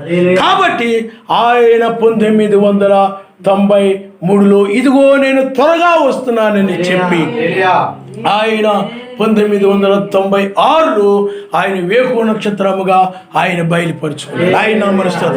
అందుకనే బ్రహ్నాం గారి కాలంలో ఆయన కార్యంలో జరిగిన పరిచర్యలు కానీ, ఆ పరిచర్య కానీ, లేకపోతే ఆ కార్యాలు కానీ, ఆ స్వస్థతలు కానీ, హృదయ రహస్యాలు చెప్పడం కానీ, ఇవన్నీ కూడా బహిరంగమైనవి. అవి ఆ మేఘం రావడం ఇవన్నీ కూడా బహిరంగమైనవి, కానీ ఇది రహస్యమైంది కాబట్టి ఆయన కళల ద్వారా ఆ విధంగా రహస్యంగా జరిగిస్తూ ఉన్నాడు. ఆయన హల్లెలూయా, హల్లెలూయా. కాబట్టి పిల్లారా, ఇప్పుడు ఆయన నీతి సూర్యుడైనటువంటి ఆయన 2 రెక్కలు కలిగి ఉన్నాడు. ఆయన మనిషి నీతి సూర్యుడు. అందుకనే అయితే నా నామందు భయభక్తులు గలవారు మీకు నీతి సూర్యుడు ఉదయించును, నీతి సూర్యుడు ఉదయించును. అలాగే మళ్ళా ప్రకటన గ్రంథం 4వ అధ్యాయంలో కూడా ఆ మొదటి వినిన స్వరము, అంటే ప్రకటన గ్రంథం 1వ అధ్యాయంలో ఆయన ముఖము సూర్యుని వలె ఉన్నది, ఆయన వస్త్రములు క్రిందకి వేలాడుతూ ఉన్నాయి. ఆయన గురించి అక్కడ వ్రాయబడి ఉంటుంది. ఆయన స్వరమే బూరధ్వని వంటి స్వరం, ఎక్కిరమ్ము అనే స్వరం. కాబట్టి ఆయన రెక్కలు, ఆయన 2 చేతులు ఆయన కలిగి ఉన్నాడు, అవి స్వస్థపరచు చేతులు. ఆయన హల్లెలూయా, హల్లెలూయా. ఓ ఈ తెల్లవారుజామున వేకు నక్షత్రము ద్వారా, వేకు నక్షత్రమైనటువంటి ఆయనే ఈ తెల్లవారుజామున ఆయనే వేకు చుక్కగా ఆయన బయలుపరచుకున్నాడు. అంటే ఆయన రాజ్యముగా, నీతి సూర్య రాజ్యముగా ఆయన బయలుపరచుకున్నాడు. ఆయన నమరిస్తాడు. హల్లెలూయా.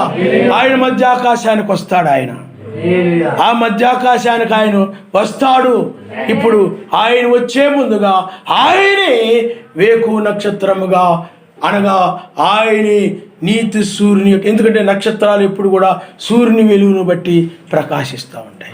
కానీ ఈయనైతే ఇంకొక సూర్యుని బట్టి ఇంకోరిని బట్టి ప్రకాశించేవాడు కాదు, ఆయనే సూర్యుడు. కానీ ఇప్పుడు ఈ తెల్లవారుజామున ఆయన తన రెక్కలను గురించి ఆయన బయలుపరుస్తూ ఉన్నాడు. ఆయన హల్లెలూయా. అందుకనే వేకు నక్షత్రము అది ఉదయించినప్పుడు, నీ హృదయంలో ఉదయించినప్పుడు, అందుకనే హృదయానికి సంబంధించినటువంటిది.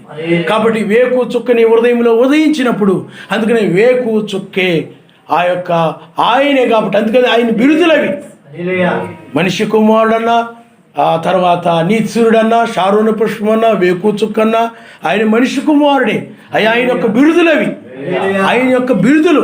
కాబట్టి వేకు నక్షత్రం అనే బిరుదుతో, ఎందుకంటే ఇప్పుడు ఆ కార్యం అలాంటిది కాబట్టి ఆ బిరుదుతో వచ్చి, ఆ బిరుదు కలిగిన వాడు కాబట్టి ఇప్పుడు ఆ బిరుదుని ఆయన వెల్లడపరుస్తూ ఉన్నాడు. ఆయన హల్లెలూయా, హల్లెలూయా.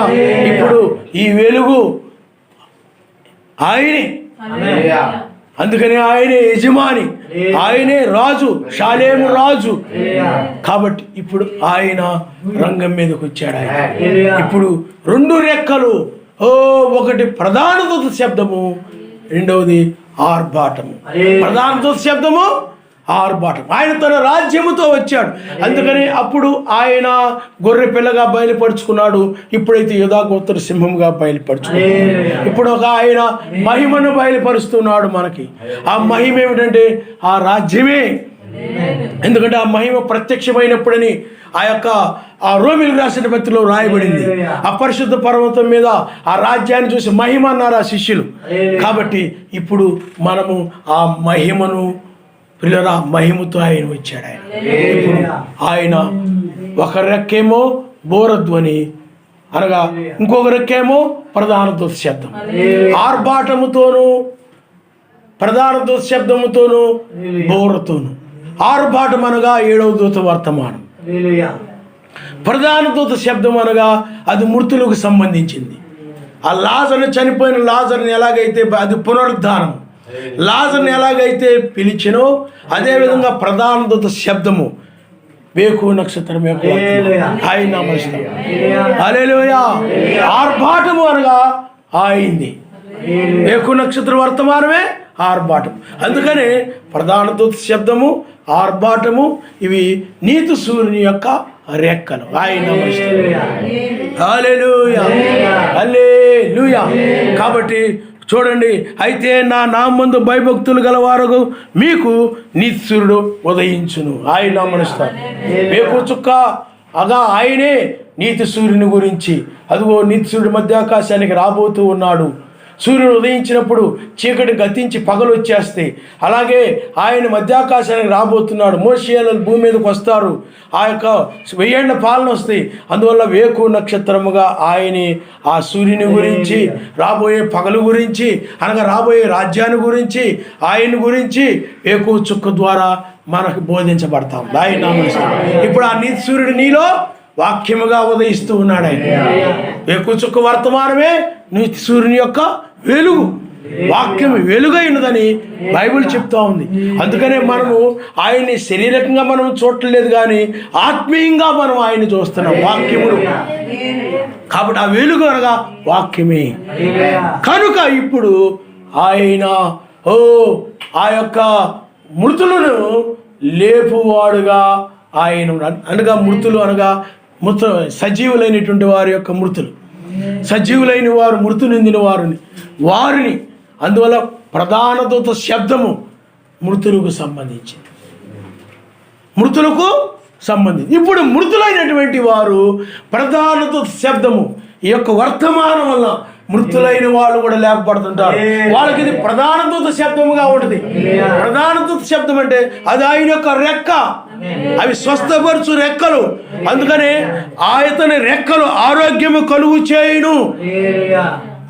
ఆ నీతి సూర్యుడు మీకు ఉదయిస్తాడు, ఆ రెక్కలు ఆరోగ్యము కలుగు చేయును. కాబట్టి అవి ఆరోగ్యము కలుగు చేయంటే ఎవరైతే మూలుగుతున్నారో విమోచన కొరకై, ఆ మూలుగుతున్న వారికి విమోచించేటువంటి రెక్కలు ఇవి, స్వస్థపరచు రెక్కలు, ఆరోగ్యమునిచ్చే రెక్కలు. ప్రధాన దూత శబ్దము ఒక రెక్క ఉన్నది. అది చనిపోయిన వారిని లేపేటువంటి వాళ్ళు కూడా మూలుగుతూ ఉన్నారు. ఈ దినము కొరకు, విమోచన దినము కొరకు వారిని లేపు రెక్క ఉన్నది. ఆయన హల్లెలూయా. ఒక రెక్కతో ఆయన నీతి సూర్యుడైనటువంటి ఆయన ఈ తెల్లవారుజామున ఒక రెక్కతో ఆయన మృతులను లేపుతూ ఉన్నాడు. ఇంకొక రెక్కతో సజీవులైనటువంటి వారు, అదే ఇంకొక రెక్కనగా బోరధ్వని, ఈ యొక్క సజీవులైన వారిని ఆయన లేపుతూ ఉన్నాడు. ఆయన హల్లెలూయా. అవి ఆయన మనిషి కుమారుని యొక్క రెక్కలు, ఇవి ఆయన యొక్క రెక్కలు, వేకు రెక్కలు, స్వస్థపరుచు రెక్కలు. ఎందుకంటే బైబిల్లో మనం చూస్తే పిల్లారా 8:4-3లోని మృతులు సజీవులు లేపబడ్డారు. 8:4-3లోనే. కాబట్టి మనం 8వ దినములో రాత్రి యొక్క 4వ జాములో 3లో మనం ఉన్నాం. అందుకనే మెసేజ్ చూడండి, 8:4-3లో లేచాడు ఆయన. మృతుడైనటువంటి ఆయన, చనిపోయిన ఆయన 8:4-3లో లేచాడు. దానియేలు సజీవులకు సాదృశ్యముగా అతడు తెల్లవారుజామున పైకి తీయబడ్డాడు. లోతు అలాగే రెబ్బకా వాళ్ళు సజీవులైనటువంటి వధువుకు సాదృశ్యంగా ఉన్నారు. మెస్సయ్య ఏమో మృతులకు సాదృశ్యంగా. అందుకని ఆ యొక్క లాజరు కూడా 4వ దినాన తిరిగి లేచాడు. బైబిల్లో మెస్సయ్య కాలంలో ఆయన సిలువ వేయబడినప్పుడు ఆ ఎలోహిం అని ఆయన ప్రాణాన్ని విడిచి ఆ సమయంలో అక్కడ మృతులు కూడా 3 గంటలకు మధ్యాహ్నం 3 గంటలు లేపబడ్డారు. 3లో లేపబడ్డారు వాళ్ళు. బైబిల్లో 8:4-3లో లేపబడ్డం అనేది జరిగింది. అందుచేత ఇక దానిని బట్టి మృతులు కానీ సజీవులు కానీ ఈ తెల్లవారుజామునే లెగుస్తారని 8వ దినములోనే. అందుకని భయంకరమైన మహాదినం అంటే 8వ దినం, తీర్పు దినం, అది న్యాయాధిపతి యొక్క దినము, సెకండ్ కమింగ్ యొక్క దినము. ఈ దినములోనే సజీవులు మృతులు. అందుకని మొదట మృతులు లెగుస్తారు, తర్వాత సజీవులైన మనం కూడా లెగుస్తాం, ఏకంగా కొనిపోబడతాం. ఆయన అంటే ఏకకాలములో ఏకముగా మనం కొనిపోబడతాం. ఆయన హల్లెలూయా. ఇప్పుడు ఆయన రెక్కలు మన మధ్య ఉన్నాయి. ఆయన స్వస్థపరిచే రెక్కలు ఇవి. ఆత్మీయంగా ఎవరైతే మూలుగుతున్నారో దేహం యొక్క విమోచన కొరకై, ఆ యొక్క దేహము నుండి విమోచించే రెక్కలు. ఈ దేహం వల్ల కలిగేటువంటి బాధ నుండి నివారణ ఇచ్చేటువంటి రెక్కలు ఆయన హల్లెలూయా. కాబట్టి ఆయన తన రెక్కలతో ఇప్పుడు మన మధ్య పక్షిరాజు రెక్కలతో ఆ సర్వశక్తిమంతుడు మన మధ్య ఉన్నాడు. ఇప్పుడు మృతులను సజీవులను లేపువాడుగా ఉన్నాడు. ఆయన బ్రహ్మం గారు ఏం చెప్పారంటే ఆ పరిశుద్ధ పర్వతం మీద ఆయన రూపాంతరం చెందినప్పుడు ఆయన తన రాజ్యాన్ని బయలుపరిచాడు. అక్కడ మోషే ఉన్నారు, ఏలియా ఉన్నాడు. మోషే ఏమో మృతులకు సాదృశ్యంగా ఉన్నాడని, ఏలియా ఏమో సజీవులకు సాదృశ్యంగా ఉన్నాడని చెప్పాడు. ఆయన నామనిస్తాం. హల్లెలూయా. ఇప్పుడు కూడా ఆయన తన రాజ్యమును బయలుపరుస్తున్నాడు.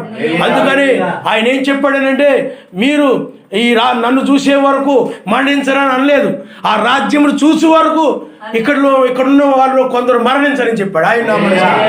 హల్లెలూయా. అంటే ఇప్పుడు కూడా మన మధ్య ఆయన రాజ్యం ఉన్నది ఆ పరిశుద్ధ పర్వతం మీద. అందుకని పేతురు గారు రాస్తూ ఉన్నాడు, ఆ పరిశుద్ధ పర్వతం మీద మేము చూసిన ఆ మహత్యమును, కన్నులారా మేము చూసిన ఆ మహత్యమును, ఆ మహత్యాన్ని బట్టే మేము మీకు తెలియజేశాం. ఇంతకంటే స్థిరమైనది ఒకటి ఉందని చెప్పారు. హల్లెలూయా. అందుకనే బ్రహ్మం గారు ఏం చెప్పారంటే, అది పరిశుద్ధ పర్వతం మీద అది ముందు ప్రదర్శన, రాకడ యొక్క ముందు ప్రదర్శన చెప్పాడు ఆయన.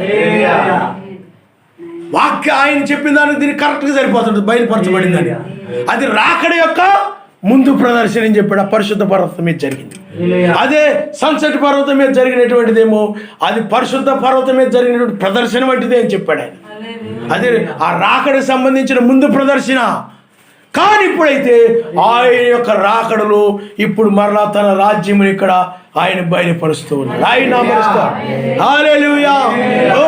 ఏలియా ఆత్మ కలిగిన నీవు ఇప్పుడు సజీవులుగా ఉన్నాడు. నీవు ఆ ఏలియా నీకు సాదృశ్యంగా ఉన్నాడు. ఆయన నామరుస్తాడు. మోషే అయినట్లయితే ఆ యొక్క మృతులైనటువంటి వారికి సాదృశ్యంగా ఉన్నాడు. కాబట్టి ఇప్పుడు ఏలియా అక్కడ మోషే ఆ పరిశుద్ధ పర్వతం మీద ఉన్న రీతిగానే ఇక్కడ సజీవులు ఉన్నారు, మృతులు ఉన్నారు. ఆ రాజ్యం యొక్క ఎవరున్నారు చెప్పండి? పరిశుద్ధ పర్వతం మీద మృతులు ఉన్నారు, సజీవులు ఉన్నారు. ఇప్పుడు కూడా ఆయన రాజ్యం అంటే ఏమిటో బయలుపరచబడింది. ఇది స్థిరమైన రాజ్యము, ఇది స్థిరముగా ఉండేది. అందుకనే ఏప్రిల్ రాసిన పత్రికలో రాయబడి ఉంటుంది. ఏప్రిల్ రాసిన పత్రికలో అక్కడ 12వ అధ్యాయంలో ఇక్కడ ఈ లోకమైతే కదల్చబడేటువంటిది, ఇదంతా కూడా కదల్చబడేటువంటిది, కానీ కదల్చబడనటువంటిది. ఈ కదల్చబడేటువంటిది బొత్తిగా తీసివేయబడి కదల్చబడినది స్థిరం, అంటే కదల్చబడకుండా ఉండేది స్థిరముగా ఉండవాలని ఆయన నామనిస్తాడు. హల్లెలూయా. కాబట్టి ఇప్పుడు మనము ఈ యొక్క తెల్లవారుజాములో ఆయన యొక్క రాజ్యముతో ఆయన అనగా నీతి, ఎందుకంటే ఒక త్రికోణము నీతి సూర్యుడు, ఒక త్రికోణము అది ఆయన యొక్క రాజ్యము. కాబట్టి నీతి సూర్యుడు ఆ వేకు నక్షత్రం అనగా నీతి సూర్యుడే తన రాజ్యముతో వచ్చాడని తెలియజేస్తాడు. ఆ పరిశుద్ధ పర్వతం నీతి సూర్యుడు ఎలాగైతే తన రాజ్యాన్ని ప్రదర్శించాడో ఇప్పుడు కూడా వేకు నక్షత్రం అనగా ఆత్మీయంగా నీతి సూర్యుడు తన రాజ్యముతో, ఈ నక్షత్రం వలె 1000 ఏళ్ల పాలన ఉంటుంది. వేకు నక్షత్రంగానే ఉంటాడు ఆయన 1000 ఏళ్ల పాలనలో. అంటే ఆయన నీతి సూర్యుడిగా ఉంటాడు. నీతి, సమాధానం, పరిశుద్ధాత్మ ఆనందం అనేది పగల వలె ఉంటుంది అన్నమాట, ఒక నక్షత్రం వలె. అందుకని దావీదు నక్షత్రానికి చాలా ప్రాముఖ్యత ఉంది. ఇజ్రాయిల్లో 7 దీపస్తంభాలని ఇంకేవో వాళ్ళకు ఉన్నాయి, అంజూరపు చెట్టు ఇలాగా కొన్ని ఉన్నాయి వాళ్ళకి. కానీ ఇవన్నీ కాకుండా వాళ్ళ జాతీయ జెండాని, ఆ యొక్క జెండాలో ఆ యొక్క నక్షత్రాన్ని వాళ్ళు ఎన్నుకోవడంలో సర్వశక్తిమంతుని యొక్క చిత్తం ఉంది. ఆయన దావీదు కేడమనగా రక్షణ, కేడమనగా రక్షణ. కాబట్టి ఆ యొక్క నీతి సూర్యుడే తన రాజ్యంతో వచ్చాడు. ఇప్పుడు మృతులకు స్వస్థత, సజీవులైన నీకు కూడా ఈ తెల్లవారుజామున ఈ ఉదయకాల వర్తమానం బట్టి, ఈ వాక్యమును బట్టి నీ బాధ కూడా నివారణ అయిపోద్ది. ఆయన నామనిస్తాడు. ఈ వర్తమానం బట్టి, ఈ వర్తమానం విశ్వసించడం ద్వారా, ఈ వర్తమానం నమ్మి, ఎందుకంటే ఈ వర్తమానము నీకు ఎత్తబడే విశ్వాసాన్ని ఇస్తాయి. ఆనాడు ఆయన ఆయన ఆయన కార్యాలను బట్టి ఆమెకు స్వస్థపరచబడే విశ్వాసం వచ్చింది ఆవిడికి. ఆయన గురించి ఆ మాటలు విన్నప్పుడు నేను కూడా ఆయన ముడితే స్వస్థపరచబడతాను ఒక విశ్వాసం వచ్చింది. ఇప్పుడు కూడా ఈ వర్తమానాన్ని బట్టి ఇప్పుడు నేను కూడా ఈ వర్తమానాన్ని నమ్మినట్లయితే, ఇప్పుడు కూడా నేను రాజ్యంగా మారినట్లయితే నేను ఎత్తబడతాను ఇప్పుడు అనేటువంటి ఒక విశ్వాసం నీలో ఎత్తబడడానికి కావాల్సిన విశ్వాసం నీకు ఇప్పుడు కలుగుతుంది. ఎప్పుడైతే ఈ యొక్క విశ్వాసం నీకు వచ్చిందో అప్పుడు ఈ యొక్క బాధ అంతా కూడా నీకు పోతాయి. అసూయలు నిన్ను విడిచిపెట్టేస్తాయి, లోక విచారాలని వెలుపులకి వెళ్ళిపోతాయి, ధనాపేక్షలని బయటికి వెళ్ళిపోతాయి. ఈ నిన్ను బాధ పెట్టేటువంటి ఆయన ఎప్పుడు పెళ్ళయిద్దా ఏంటా, ఈ పెళ్ళిళ్ళ గురించి, తినడం గురించి, త్రాగడం గురించి, అమ్ముకోవడం గురించి, కొనుక్కోవడం గురించి, కట్టుకోవడం గురించి, ఈ విచారాలన్నీ కూడా, ఈ ఆపేక్షలు, అసూయ, ద్వేషము, ఇలాంటి కామోద్రేకములు, లేకపోతే దొంగతనములు, ఇలాంటి చెడ్డ ఆలోచనలన్నీ కూడా నీలో నుండి పోయి ఇప్పుడు వాటన్నిటిని కూడా నువ్వు విమోచించబడి ఇంకా అవి నిన్ను ఇక బాధ పెట్టవు. కారణం ఏమిటంటే ఇప్పుడు నీలోనిక ఆయన వేకు నక్షత్రముగా వచ్చింది, ఆయన ప్రభావం వచ్చింది నీలోని, ఆయన వాక్యం నీలోకి వచ్చింది. ఇప్పుడు ఆ ప్రభావం నీలోనికి రావడం వలన, ఈ వెలుగు నీలోనికి రావడం వలన, ఈ వాక్యం నీలోనికి రావడం వలన మీకు అర్థమైందా? నీతి, సమాధానం, పరిశుద్ధాత్మ ఆనందం నీలోనికి రావడం వలన ఇది బయటికి పోయింది. ఇప్పుడు నీవు పరిపూర్ణమైన ఆరోగ్యంతో క్రొవ్విన దూడవలే గంతులేస్తాడు. ఆయన విమోచించబడిన దానిని బట్టి ఇంకా రేపటి గురించి ఆలోచించవు, ఏం తిందునని, వెనక ఉన్న వాటి గురించి నువ్వు ఆలోచించవు. ఇప్పుడు ఆయన బట్టి నువ్వు ఆనందిస్తూ ఉంటావు. ఎందుకంటే నీవు ఆయన వాక్యముగా మారినప్పుడు, నీవు ఆయన కట్టడల ప్రకారం నడుస్తూ ఉన్నప్పుడు ఇవన్నీ నీ హృదయం నుండి బయటికి వెళ్ళిపోయి ఉంటాయి. కాబట్టి అందును బట్టి నువ్వేం చేస్తున్నావు అంటే ఇప్పుడు ఆరోగ్యమును బట్టి నువ్వు ఆయన మహిమపరుస్తూ ఉంటావు. ఎందుకనంటే ఆదాముల పోగొట్టుకుని దాన్ని తిరిగి పొందుకొనకై, ఎందుకంటే అమర్త్యమైన దానికోసం నువ్వు మూలుగుతున్నావు, అమర్త్యమైన దానికోసం నువ్వు మూలుగుతున్నావు. ఈ నశించే దాని నుండి విమోచించమని, ఈ యొక్క రోగముతో కూడిన రోగమైన శరీరం నుండి విమోచించమని, అమర్త్యమైన దాన్ని పొందుకోవాలని, ఒకప్పుడు అదే ఉండేది కాబట్టి దాన్ని పొందుకోవాలని దానికోసం మూలుగుతున్నావు. ఇప్పుడు అది నీకు ఇవ్వబడతా ఉంది. ఇప్పుడు నీకు దీన్ని పొందుకోవడం ద్వారా సంతోషం వస్తుంది. అప్పుడు ఇవన్నీ కూడా, ఈ బాధ కలుగు చేసే లోక సంబంధమైన అన్నీ కూడా నీ నుండి పోతున్నాయి. ఇప్పుడు ఇది ఆత్మీయ స్వస్థత. ఇంకా లోక సంబంధమైన వాటిని గురించి నువ్వు బాధపడవు. లోక సంబంధమైన వాటి గురించి ఏమి తింటానా, ఏమి త్రాగుతానా అనే దాని గురించి నువ్వు బాధపడవు. ఏమి కొనుక్కుంటానా, ఏమి కట్టుకుంటానా, ఏమి నాటుతానా అనే వాటి గురించి నువ్వు బాధపడవు. లేకపోతే ఈ ధనము గురించి బాధపడవు, అసూయని గురించి ఇక బాధపడవు, కోపమును గురించి ఇక బాధపడవు, కక్షను గురించి బాధపడవు. ఇలాంటివన్నీ కూడా మర్చిమై నశించేవి అన్నీ, ఇవన్నీ లోకస్తుల్లో ఉంటాయి, పాపుల్లో ఉంటాయి. ఈ పాపుల్లో ఉండేవన్నీ కూడా నీ నుండి బయటికి వెళ్ళిపోతాయి. వాటిని కూడా నువ్వు విడిచిపెట్టేస్తావు. ఆ రక్తస్రావం ఆమెను విడిచిపెట్టి వెళ్ళిన రీతిగానే నిన్ను కూడా ఇవన్నీ కూడా విడిచిపెట్టి వెళ్ళిపోతాయి. ఈ వాక్యం వినడం వల్ల నువ్వు విడిచిపెట్టేస్తావు. బాబోయ్, ఇవి కనుక నేను కలిగి ఉన్నానంటే నేను ఆ యొక్క రాజ్యానికి వెళ్ళను, ఎత్తబడనని ఆ భయాన్ని బట్టి నీవేం చేస్తావనండి, వాటన్నింటిని కూడా విడిచిపెట్టేస్తావు. విడిచిపెట్టేసి వాక్య ప్రకారంగా నడుస్తావు, నీతిమంతుడిగా సమాధానం కలిగి పరిశుద్ధాత్మ ఆనందంతో జీవిస్తూ ఉంటావు. అప్పుడు అందుకని పరిపూర్ణమైన ఆరోగ్యం కలిగిన వ్యక్తి ఎవరనంటే, నీతి, సమాధానం, పరిశుద్ధాత్మ ఆనందం ఎవరు కలిగి ఉంటారో వాళ్ళే ఆత్మీయంగా స్వస్థత పొందినవారు, ఆరోగ్యం పొందినవారు. ఇంకా లోక సంబంధం వాటి గురించి విచారిస్తూ ఉన్నారంటే, ఆ పిల్లలు పెరుగుతున్నారు, వాళ్ళకి ఎలాగ డబ్బులు సంపాదించాలి, వాళ్ళకి ఏ కార్యాలు చేయాలి, అవి చేయాలి, ఇంకా ఏమో, లేకపోతే నేను నా పరిస్థితి ఏంటి, ఎలాగని ఇంకా ఈ శరీరం గురించి. అందుకని బైబిల్ చెప్తుంది, శరీరేచ్ఛలు నెరవేర్చుకున్నట్టు శరీర విషయమై ఆలోచించేసుకొనుకుడి. ఇంకా దాని గురించి నీవు పూర్తిగా ఆయనకు అప్పగించేస్తాను. ఇంకా దీని మీద ఇంకా ఇవన్నీ కూడా చెడ్డ క్రియలు, చెడ్డ ఆలోచనలు, చెడ్డ తలుపులన్నీ కూడా నీ నుండి బయటికి పోతాయి. అవే జబ్బు అయి ఉన్నాయి. అవన్నీ కూడా అవే ఐగుప్తు సైన్యము, అవన్నీ కూడా నీలో నుండి బయటికి వెళ్ళిపోతాయి. ఇప్పుడు నీవు అమర్చితను పొందుకుంటున్నావు. ఆ రక్తస్రావం కలిగిన ఈ స్త్రీ ఏం చేసింది చెప్పండి? ఆరోగ్యం పొందుకుంది. ఆ రక్తస్రావం బాధ పెట్టేది పోయింది. ఇప్పుడు కూడా ఈ యొక్క బాధ పెట్టేటువంటిది ఎందుకనంటే ఈ శరీరం ఆదాము వలన అవ్వ వలన వచ్చింది. దీన్ని బట్టి, ఈ శరీరాన్ని బట్టి లోకంలో సమస్యలు, బాధలు, కష్టాలు ఇవన్నీ కూడా అనేకమైన ఆశలు, ఆపేక్షలు ఇప్పుడు వచ్చేటప్పటికి ఏం జరుగుతుంది? అమర్చమైన దాని కొరకు నువ్వు మూలుగుతూ ఉన్నావు. ఇప్పుడు అది ఆయన రెక్కల్లో ఉంది, ఆయన అమరుస్తాడు, ఆయన వర్తమానంలో ఉంది. ఇప్పుడు దీని ద్వారా ఏం జరుగుతుంది? విశ్వాసం ద్వారా ఈ వర్తమానం పట్టుకుని దానికి లోబడడం ద్వారా నీలో నుండి ఈ శరీర సంబంధమైన అన్నీ కూడా పోతాయి. ఇప్పుడు నువ్వు అమర్చిత నువ్వు కలిగి ఉన్నావు అన్నమాట. అప్పుడు ఈ శరీరం కూడా అమర్చమైనదిగా మారి పైకి వెళ్ళిపోద్ది. కాబట్టి ఇప్పుడు మనమున్న సమయం ఇది. ఇంకప్పుడు నీవు ఈ శరీర సంబంధమైన వాటి గురించి ఇక బాధపడవు, వీటిని బట్టి ఆనందిస్తూ ఉంటావు అంతే. ఇక్కడ ఒక మార్పు వచ్చింది. ఏమిటనంటే నువ్వు ఇంతకు ముందు వేటి గురించి అయితే బాధపడ్డావో, ఈ చెడ్డవాటి గురించి, అసూయ గురించి, ద్వేషం గురించి, ఐగుప్తు సైన్యం గురించి వాళ్ళు బాధపడిన రీతి, కానీ ఈ నాలో ఈ కోపం పోవట్లేదేంటి, ద్వేషం పోవట్లేదేంటి, అసూయ పోవట్లేదేంటి, ఏటి గురించి అయితే నువ్వు బాధపడ్డావో ఇప్పుడు అవన్నీ, ఆ బాధ అంతా కూడా పోయి ఇప్పుడు పరిశుద్ధాత్మేంద్ర ఆనందాన్ని ఆయన మనసు.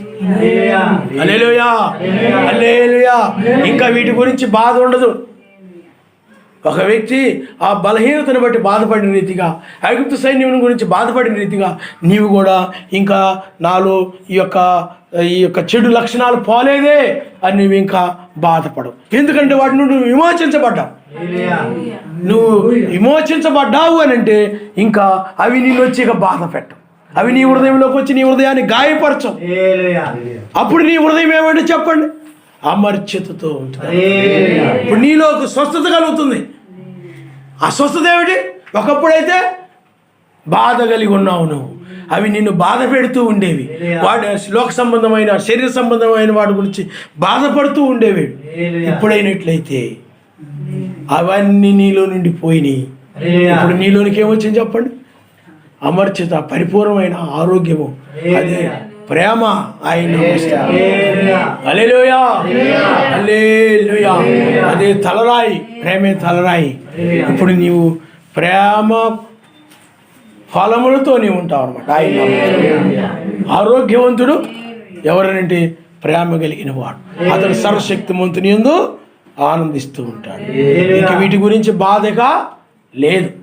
ఆ బాధ ఎందుకంటే ఇవన్నీ కూడా శరీర సంబంధమైనవి. వీటి బాధ నుండి నివారణ పొందావు. నీవు అసూయ వలన నువ్వు బాధపడవు, ఇతరులను కూడా బాధ పెట్టవు.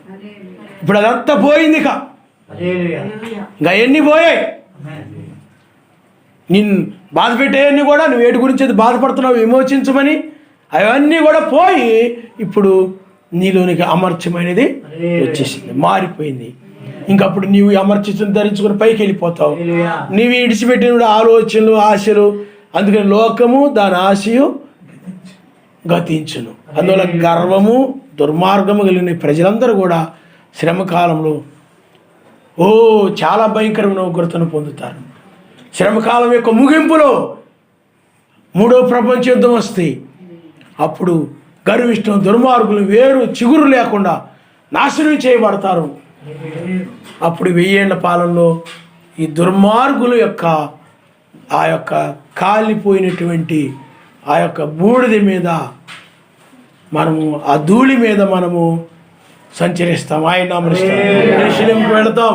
యెరూషలేములో అన్యులు ఉన్నారు, నామకార్థం క్రైస్తవులు ఉన్నారు, అలాగే యూదులు ఉన్నారు. అన్ని జనులు త్రొక్కబడతా ఉంది. అది రేపు దానికి కూడా ఆయన శుద్ధి చేస్తాడు. ఆయన అప్పుడు అక్కడ అందరూ కాల్చివేయబడతారు, చంపబడతారు, ధూళి వెళ్ళి మారతారు. అణుబాంబుల వల్ల ఏం జరుగుతుంది చెప్పండి? ధూళి అయిపోతుంది. బిల్డింగులు ఏమిటి, కోటలు ఏంటి, రాజ్యాలేంటి, మనుషులేంటి, మొత్తం ధూళిగా మారిపోతారు. ఆ ధూళి మీద, అందుకనే మీ పాదం కింద ధూళి వలె ఉందురు, మీరు వారిని అణగదొరుకుదురని సైన్యములకు అధిపతి యావే సెలవిస్తున్నాడు. ఆయన వారు మన పాదముల కింద ధూళి వలె ఉంటారు. కాబట్టి పిల్లారా, ఇప్పుడు నీతి సూర్యుడు ఆయన 2 కార్యాలు జరిగించేవాడుగా ఉన్నాడు. అందుకని ఆయనే తలరాయి, ఆ రాజ్యమే తలరాయి. కాబట్టి ఇప్పుడు ఆత్మ సంబంధమైన స్వస్థత. ఇంకా ఈ స్వస్థత పొందామనుకోండి, ఇంకా మరి ఎన్నడూ కూడా ఏ అనారోగ్యము కానీ ఇంకా ఏది ఉండకుండా ఎప్పుడు యవ్వనస్తులుగా ఉంటారు, ఇంకా మహిమ శరీరంతో ఉంటారు. అందుకనే ఇది అన్నిటికీ విమోచన. లోక సంబంధమైన పేదరికానికి, కష్టాలకి, సమస్యలకి, కన్నీటికి, మరణానికి, వ్యాధులకి అన్నిటికీ కూడా శాశ్వతమైన విమోచన. హల్లెలూయా. ఒక వ్యక్తి ఒక రోగాన్ని కలిగి ఉండొచ్చు, మరలా అది బాగై ఉండొచ్చు, మరలా ఇంకొక రోగాన్ని పొందుకోవచ్చు. ఈ శరీరం అలాంటిది. కానీ నువ్వు మహిమ శరీరాన్ని పొందుకున్నప్పుడు, ఆ యొక్క ఆత్మీయ స్వస్థత పొందుకున్నప్పుడు, నీవు ఆ యొక్క ఆ బాధ నుండి విమోచించబడి సంతోషంలోనికి వచ్చినప్పుడు, ఆ పరలోక సంబంధమైన సంతోషంలోనికి వచ్చినప్పుడు, ఆ విమోచనలోనికి వచ్చినప్పుడు, మరి ఇంకా అలాంటివి ఏమీ ఇక నువ్వు చూడవు. అవి అలా కాల్చివేయబడతాయి, అలాగ బంధించబడతాయి. 1000 సంవత్సరాల అపవాది బంధించబడతాడు.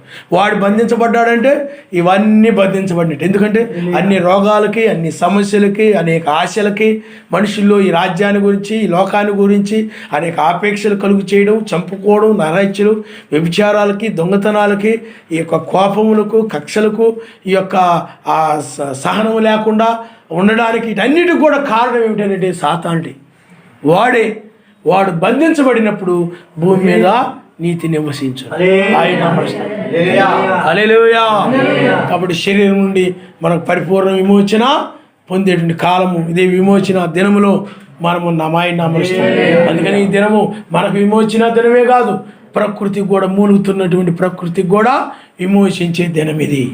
కాబట్టి పిల్లారా, ఎప్పటి వరకు ఆ రక్తస్రావం కలిగిన స్త్రీ రక్తస్రావం వల్ల బాధపడింది, ఆమె దాని నుండి, ఆ బాధ నుండి నివారణ పొందింది. నీవు కూడా ఈ యొక్క శరీరాన్ని బట్టి, ఈ శరీరమే ఒక రక్తస్రావం వల్ల నిన్ను బాధ పెడుతూ వచ్చింది. కాబట్టి ఈ శరీరం నుండి ఇప్పుడు నువ్వు విమోచించబడి మహిమ శరీరాన్ని పొందుకొని స్వస్థత పొందిన వ్యక్తివిగా, ఇది ఆత్మీయ స్వస్థత. ఆయన అమరుస్తాడు. హల్లెలూయా. కాబట్టి ఆయన ఇప్పుడు అలాగ స్వస్థపరిచే కాలంలో మనం ఉన్నాం. ఆ స్వస్థత మనకు కావాలి. ఈ దేహం నుండి మనం విమోచన కొరకై మనము మూలుగుతున్నటువంటి మనకి ఆయన స్వస్థపరచుడికై ఆయన ఇప్పుడు రంగం మీద ఉన్నాడు. కాబట్టి ఇప్పుడు ఆయన వల్ల నాకు స్వస్థత కలుగుతుందని ఈ వర్తమానం బట్టి నీకు విశ్వాసం కలుగుతుంది. ఆయన విమోచిస్తాడని వర్తమానం బట్టి నీకు విశ్వాసం కలుగుతుంది. ఇప్పుడు ఆయన నువ్వు అడిగితే, నాయనా నాలో నుండి, ఎందుకంటే తెల్లవారుజాములోనే ఆ యొక్క ఇజ్రాయేలు ఐగుప్తీయుల నుండి తెంచబడ్డారు, ఆరోగ్యం పొందారు. ఇప్పుడు కూడా ఆ రోగము నుండి, అలాగే శరీరం నుండి, శరీరాశల నుండి, అందుకని శిథిలమైపోయి శరీర సంబంధమైనవి, అందుకని ఇవన్నీ కూడా ఒక దినాన్ని శిథిలమైపోతాయి. ఒకప్పుడు ఎంతో ఆశతో గొప్పగా ఒక కోటను నిర్మించి ఉండొచ్చు, కానీ ఆ ఆశ దాంట్లో మేము ఆ కోటలో యుగాలు ఉండాలనుకోవచ్చు, కానీ అది ఒక దినాలు అది శిథిలమైపోతాయి. అప్పుడు వాళ్ళ ఆశలు కూడా శిథిలమైపోతాయి. ఇవన్నీ కూడా శిథిలమైపోయాయి. కానీ శాశ్వతమైన దానిలోనికి మనం ప్రవేశిస్తాం. శాశ్వతం అమర్చ్యమైనది మర్చ్యమైన దాన్ని మింగివేస్తుంది. సజీవులైనటువంటి మనము మర్చ్యమైన దాన్ని మింగివేసే వాళ్ళంగా మనం ఉన్నాం. కాబట్టి ఆలోచన చేయండి, తల వంచుకోండి, మనం ప్రార్థన చేసుకోండి. నువ్వు అడగాలి, నాయనా నాకు విమోచన కావాలి, నువ్వు నాకు సహాయం చేస్తావు నాయన, నేను పొందుకుంటాను నాయన, ఆ మహిమ శరీరాన్ని పొందుకుంటానయ్యా, ఆరోగ్యాన్ని నేను పొందుకుంటాను నాయన, విడుదల నేను పొందుకుంటాను నాయన. ఇప్పుడు కనుక నేను ఈ వర్తమానం ప్రకారం ఉన్నట్లయితే, నేను ఈ వాక్యం ప్రకారంగా జీవించినట్లయితే, ఈ వాక్యం ప్రకారంగా నేను ఉన్నట్లయితే, ఈ భూ సంబంధం వాటి మీద మనసు పెట్టకుండా ఇప్పుడు నేను ఈ వాక్యం మీదే మనసు పెట్టినట్లయితే, నేను ఖచ్చితంగా ఈ శరీరం నుండి విమోచించబడతాను, ఆ బాధ నుండి నివారణ పొందుతాను. ఆ యొక్క ఆదాము దగ్గర నుండి ఈ బాధ, శరీరానికి సంబంధించినటువంటి బాధ, ఈ శరీర సంబంధమైనవి మనుషులను బాధ పెడుతూ వచ్చాయి. ఎన్నో అనగా 6000 సంవత్సరాల ఉన్నటువంటి ఆ బాధ ఈ శరీరానికి, సృష్టికి తొలగిపోయేటువంటి సమయంలో మనం ఉన్నాం. సృష్టి కూడా మూలుగుతూ ఉంది, బాధపడుతూ ఉంది. ఇప్పుడు కూడా ఎందుకనంటే ఈ పాపపు జనులను బట్టి, పాపపు లోకాన్ని బట్టి బాధపడుతూ ఉంది. ఇప్పుడు అన్నిటి కూడా బాధ నివారణ ఆమె పొందిన రీతిగా నీవు కూడా శరీరమ స్వస్థత ద్వారా, అనగా ఆత్మ సంబంధమైన స్వస్థత ద్వారా అన్నిటి నుండి విమోచించబడే సమయం ఇది.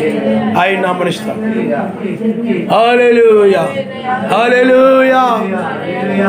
స్వస్థత పొందుటనగా ఒక బాధ నుండి నివారణ పొందడమే. ఈ శరీరం బాధ పెట్టేటటువంటిది. ఈ శరీరం నుండి విమోచించబడడం ద్వారా, ఈ లోకాశల నుండి వాటన్నిటి నుండి నువ్వు బయటకు వచ్చడం ద్వారా ఆ బాధ నుండి నువ్వు బయటకు వస్తావు. ఆ బాధ నుండి బయటకు రావడమే విమోచించబడడం. నువ్వు ఇంకా వీటి గురించి ఇంకా బాధపడుతూ ఉన్నావేమో, ఈ శరీర సంబంధమైన వాటి గురించి బాధపడుతూ ఉన్నావేమో, ఈ లోక సంబంధమైన వాటి గురించి నువ్వు ఇంకా బాధపడుతున్నావేమో. నీకు మంచి ప్రమోషన్ రాలేదు, మంచి ఉద్యోగం రాలేదు, మంచి పెళ్లి కాలేదు, లేకపోతే ఇంకా మంచి సంబంధాలు కుదరాలి, బాగా డబ్బు సంపాదించాలి, ఎప్పుడు సంపాదిస్తానా, ఏమిటా, అలాగే ఇలాగని వీటన్నిటి గురించి నువ్వు బాధపడుతూ ఉన్నావేమో. అలా బాధపడుతూ ఉన్నట్లయితే నీవు ఇంకా రోగముతో ఉన్నట్టే. వాటన్నిటిని కూడా ఇంకా నువ్వు బాధపడకుండా ఈ వర్తమానాన్ని బట్టి, ఈ రక్షణను బట్టి ఎప్పుడైతే నువ్వు ఆనందిస్తూ ఉంటావో అప్పుడు ఆ బాధలో నుండి నువ్వు బయటకు వచ్చినట్టే, ఆ రోగము నుండి బయటకు వచ్చినట్టే. హల్లెలూయా, హల్లెలూయా, హల్లెలూయా, హల్లెలూయా. ఓ లోకములో ఇంకా నేను అది పొందుకోలేదే, ఇది పొందుకోలేదే అని లోక సంబంధమైన వాటి గురించి ఇంకా నువ్వు బాధపడుతున్నావేమో. హల్లెలూయా, హల్లెలూయా, హల్లెలూయా. లోకంలో మనుషులు అధికారం కోసం బాధపడుతూ ఉంటారు. లోకములో ఆ వస్తువులు కొనుక్కోలేదే, ఈ వస్తువులు కొనుక్కోలేదే, ఆ వస్తువుల గురించి బాధపడుతూ ఉంటారు. రకరకాలుగా బాధపడిపోతూ ఉంటారు లోక సంబంధమైన వాటి గురించి. ఓ అది ఐగుప్తు సైన్యము లాంటిది. హల్లెలూయా, హల్లెలూయా. ఎప్పుడైతే నీ వాక్యం విశ్వసిస్తావో, ఆమె ఆయన విశ్వసించిన రీతిగా ఈ వాక్యం విశ్వసించడం ద్వారా నేను అమర్చతను పొందుకుంటానని నువ్వు ఎప్పుడైతే నమ్ముతావో, విశ్వసిస్తావో, అప్పుడు నీలో నుండి ఇవన్నీ బయటికి వెళ్ళిపోతాయి. నిన్ను బాధ పెట్టేవన్నీ బయటికి వెళ్ళిపోతాయి. ఇంకప్పుడు ఏ లోక సంబంధమైన బాధ నీకు ఎక్కువ ఉండదు. నిన్ను అనొచ్చు, మేము వాటి గురించి వీటి గురించి బాధపడుతున్నాం కానీ ఈయనకు ఆ బాధ ఏమీ లేదు. వాటి గురించి వీటి గురించి బాధపడుతున్నాం కానీ ఈయనకు ఆ బాధ ఏమీ లేదు. ఎప్పుడు ఆయన ఎందు ఎలా ఆనందించగలుగుతున్నాడో, ఎలా ఉండగలుగుతున్నాడో ఆయన ఎందు. అయ్యేలాగా అని లోకంలో వాటి గురించి వీటి గురించి నేను బాధపడుతున్నాను కానీ ఆయన అంటాడు, మార్తా మార్తా, నీవు అనేక విచారాలు కలిగి వాటి గురించి నువ్వు బాధపడుతున్నావు కానీ అవసరమైనది ఒక్కటే, అదే మనిషికి అవసరమైనది ఒక్కటే, అది ఆయనే. అమర్చితే ఆయనే అమర్త్యుడు, ఆయనే మరణము లేనివాడు. ఈ మరణించేవి నిన్ను బాధ పెట్టొచ్చు, ఈ నశించేవి నిన్ను బాధ పెట్టొచ్చు, ఈ నశించేటువంటి భూ సంబంధమైనవి ఏమైనా నిన్ను బాధ పెట్టొచ్చు. వాటన్నిటి నుండి నువ్వు బయటికి వచ్చి ఆయన నువ్వు ఎప్పుడైతే ఆనందిస్తూ ఉంటావో అప్పుడు నీవు దాని నుండి బయటకు వచ్చి హల్లెలూయా, హల్లెలూయా. అందంగా లేదని బాధపడుతున్నావా? బలము లేదని బాధపడుతున్నావా? లోకములు అవి లేవని బాధపడుతున్నావా? ఓ అవన్నీ కూడా శరీరం ఆ విధంగా బాధ పెడతా ఉంటుంది. అది ఒక శరీరం ఒక రోగమై ఉన్నది. ఎప్పుడైతే నువ్వు విశ్వసించి వాక్యం మీద నిలబడతావు, ఓ హల్లెలూయా, హల్లెలూయా, హల్లెలూయా. ఓ స్తోత్రం స్తోత్రం స్తోత్రం. ఎందుకంటే ఆయన రాజ్యం వచ్చేసింది. మనం ఆయన రాజ్యంలోని మనం ప్రవేశిస్తూ ఉన్నాము. ఆ మహిమలోనికి మనం ప్రవేశిస్తూ ఉన్నాము. ఆ మహిమ శరీరం మనం పొందుకుంటూ ఉన్నాము. అప్పుడు ఎప్పుడైతే నువ్వు ఈ మహిమలోని ప్రవేశిస్తావో అప్పుడు ఆ బాధ అంతా నీలో. ఎప్పుడైతే నీవు ఆయన రాజ్యం రాబోతుందని, ఈ లోకం నాశనం కాబోతుందని నువ్వు నమ్ముతావో అప్పుడు ఈ బాధ అంతా నీలో నుండి బయటికి పోతాయి. లోక బాధలు నీలో నుండి బయటికి పోతాయి. ఎందుకంటే ఇక లోకం నాశనం కాబోతూ ఉన్నది. ఇంకా దీన్ని ఆశించే సమయం ఇది కాదు అని నువ్వు నమ్మినప్పుడు ఇక వేటి గురించి నువ్వు బాధపడతావు. ఓ యోబు వలె నీవు ఉంటావు. యోబు చూడండి, అతడు విమోచించబడ్డాడు. అతడు రెండవ రాకడను చూశాడు. అతడు అమర్చితలో అతడు ఉన్నాడు. శరీరం పైకి పాడైపోయి ఉండొచ్చు. యావే ఇచ్చెను, యావే తీసుకొనినని వాటి గురించి ఏమాత్రం యోబు బాధపడడం లేదు. ఆ పోయిన సంతానం గురించి కానీ, ఆస్తుల గురించి కానీ ఏమి యోబు బాధపడకుండా అతడు ఉన్నాడు. వాటి గురించి, ఆ గొర్రెల గురించి, లేకపోతే మేకల గురించి, ఆ పశువుల గురించి, ఆ మంద గురించి అవి నశించినా కానీ ఏమి బాధపడడం లేదు. ఓ స్తోత్రం స్తోత్రం స్తోత్రం స్తోత్రం స్తోత్రం. అతని శరీరం రూపాంతరం చెందింది. హల్లెలూయా హల్లెలూయా హల్లెలూయా హల్లెలూయా హల్లెలూయా హల్లెలూయా హల్లెలూయా. ఓ లోకంలో ఏవి కూడా యోబుని బాధ పెట్టలేకపోయాయి.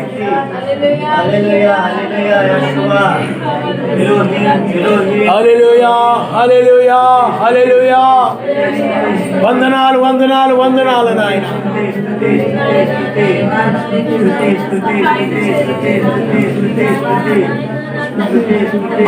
ఓ ఇప్పుడు ఆయన వచ్చాడు కనుక, ఆయన రాజ్యం వచ్చి ఉన్నది కనుక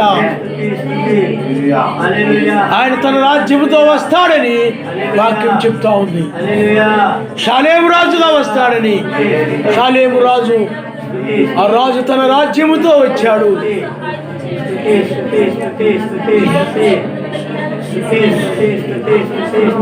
ఎందుకు వచ్చాడనంటే నీవు నీ యొక్క బాధ నుండి ఆయన్ని బాధలను తొలగించి శాశ్వత పరిష్కారం చేయడానికి ఆయన ఇచ్చాడు. ఇంకా సృష్టి మనుషులు ఎప్పటి నుండో బాధపడుతూ ఉన్నారు. ఇంకా ఎప్పుడు కూడా ఇక బాధపడకుండా ఎప్పుడు ఆయన సన్నిధిలో సంతోషముగా ఉండేలాగున ఆయన రాజ్యము సంతోషకరమైంది కనుక ఆ బాధలన్నిటి నుండి కూడా దూరం చేయడానికి ఇప్పుడు ఆయన వచ్చాడు. ఓ ఈ శరీరమును మార్చి ఆయన బాధలన్నింటినీ దూరం చేసేవాడు ఆయన. హల్లెలూయా. ఇప్పుడు ఆత్మ సంబంధమైన స్వస్థతనిచ్చేవాడుగా ఆయన ఉన్నాడు. మూడవ ఇడుపులో ఆత్మ సంబంధమైన స్వస్థత. హల్లెలూయా హల్లెలూయా. అది లేదే, ఇది లేదే, ఈ శరీరాన్ని గురించి నువ్వు బాధపడే వ్యక్తి.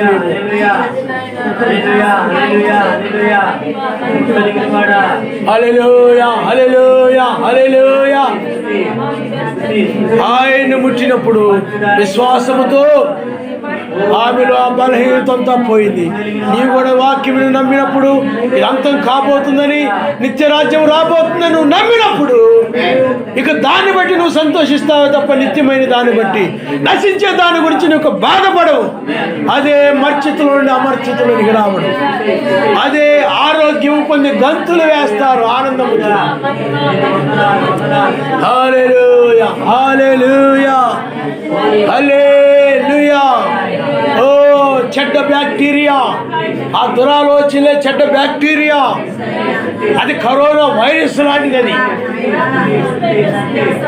అసూయే, ద్వేషమే, గర్వమే, లోకంలో వాటిని చూసుకుని హెచ్చించుకోవడమే, ఇవన్నీ కూడా ఒక బ్యాక్టీరియా. రోగమును కలుగు చేసినటువంటి బ్యాక్టీరియా, అవి చెడ్డ బ్యాక్టీరియా. ఆ బ్యాక్టీరియా నుండి విమోచించేవాడుగా ఉన్నాడు ఆయన. హల్లెలూయా హల్లెలూయా హల్లెలూయా హల్లెలూయా. ఓ స్తోత్రం స్తోత్రం స్తోత్రం స్తోత్రం స్తోత్రం స్తోత్రం నాయన. ఓ నీకే మహిమ మా తండ్రి. ఆ స్వస్థత మాకు కావాలి, ఆ విమోచన మాకు కావాలి. దాని కొరకే నీవు వచ్చావు. మృతులను సజీవులను లేపేటువంటి ప్రధాన శబ్దముగాను ఆర్భాటముగాను ఇప్పుడు ఉన్నావు నాయన. ఈ ప్రధాన శబ్దములో ఆర్భాటములో స్వస్థత ఉంది, ఆరోగ్యాన్ని ఇస్తాయి నాయన. పరిపూర్ణంగా ఈ రోగమును తీసివేసి మరి అన్నడు యొక్క శరీరము కనబడకుండా పరిపూర్ణముగా ఇంకా అమర్చితో ఉండేటువంటి మరణం లేని శరీరంతో ఉండేటువంటి స్వస్థతనిచ్చేటువంటి హస్తములు నీవి నాయన. రెక్కలనుగా హస్తాలు, చేతులు. హల్లెలూయా హల్లెలూయా హల్లెలూయా హల్లెలూయా హల్లెలూయా.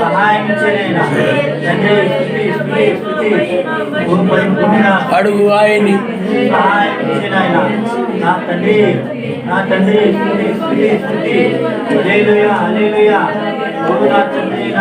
ఇంకా ఏ విధమైన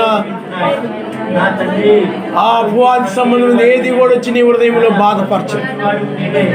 ఈ ఎల్లప్పుడూ ఆయన యందు నువ్వు ఆనందిస్తూ ఉంటావు. ఎల్లప్పుడూ ఆయన యొక్క రాజ్యం బట్టి నువ్వు సంతోషంగా ఉంటావు.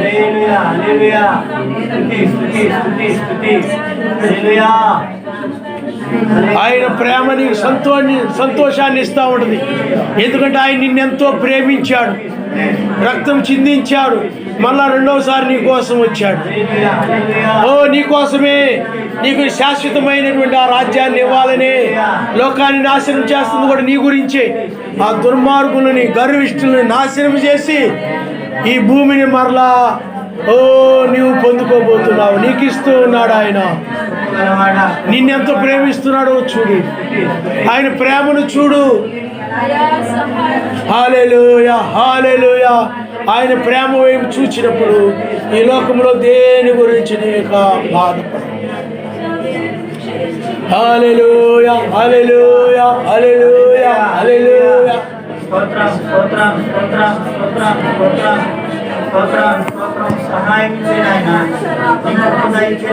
ఆమె యొక్క బాధ నివారణ పొందింది. ఆమె ఆ యొక్క స్వస్థత ఆమె యొక్క వధువుకు సాదృశ్యంగా ఉంది. హల్లెలూయా హల్లెలూయా హల్లెలూయా. ఆమె స్వస్థపరచబడిన రీతి కానీ నీవు కూడా ఇప్పుడు స్వస్థపరచబడే వధువుగా నీవు ఉన్నావు. ఆమె మునుగుతూ ఉంది. ఆ బాధ నివారణ పొందింది. నీవు కూడా ఆ యొక్క బాధ నుండి, శరీరం యొక్క బాధ నుండి నివారణ పొందే సమయం ఇది. శరీర బలహీనతను గురించిన బాధ నుండి నివారణ పొందే సమయం ఇది. ఈ తెల్లవారుజాములోనే హల్లెలూయా హల్లెలూయా హల్లెలూయా హల్లెలూయా హల్లెలూయా హల్లెలూయా. స్తోత్రం స్తోత్రం స్తోత్రం స్తోత్రం స్తోత్రం. వందనాలు వందనాలు వందనాలు.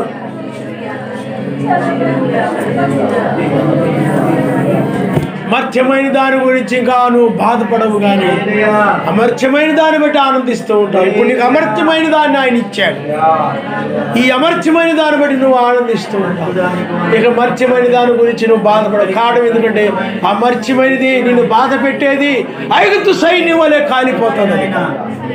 అసూయలు, ద్వేషములు అన్నీ కూడా. హల్లెలూయా హల్లెలూయా హల్లెలూయా హల్లెలూయా హల్లెలూయా.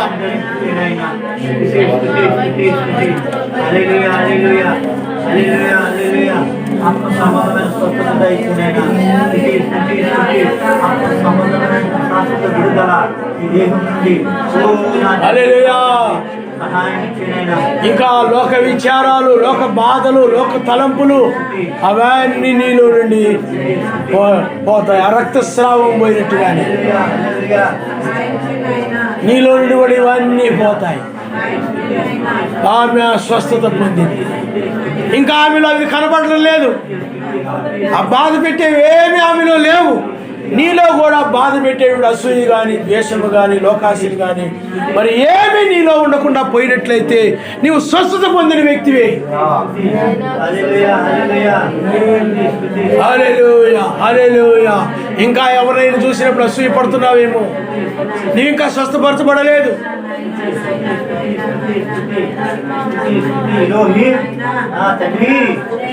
హల్లెలూయా, హల్లెలూయా, హల్లెలూయా, హల్లెలూయా, హల్లెలూయా.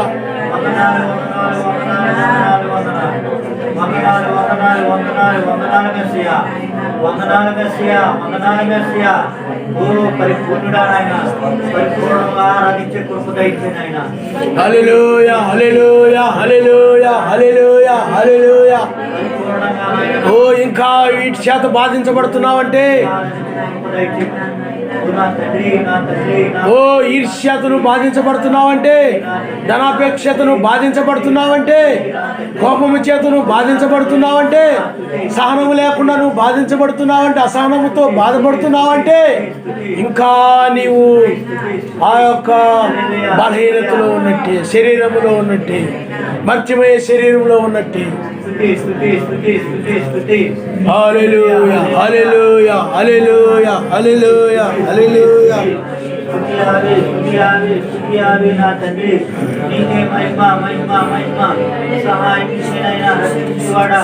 రక్షకుడా, రక్షకుడా, రక్షకుడా, రక్షకుడా, రక్షకుడా. హల్లెలూయా, హల్లెలూయా, హల్లెలూయా, హల్లెలూయా.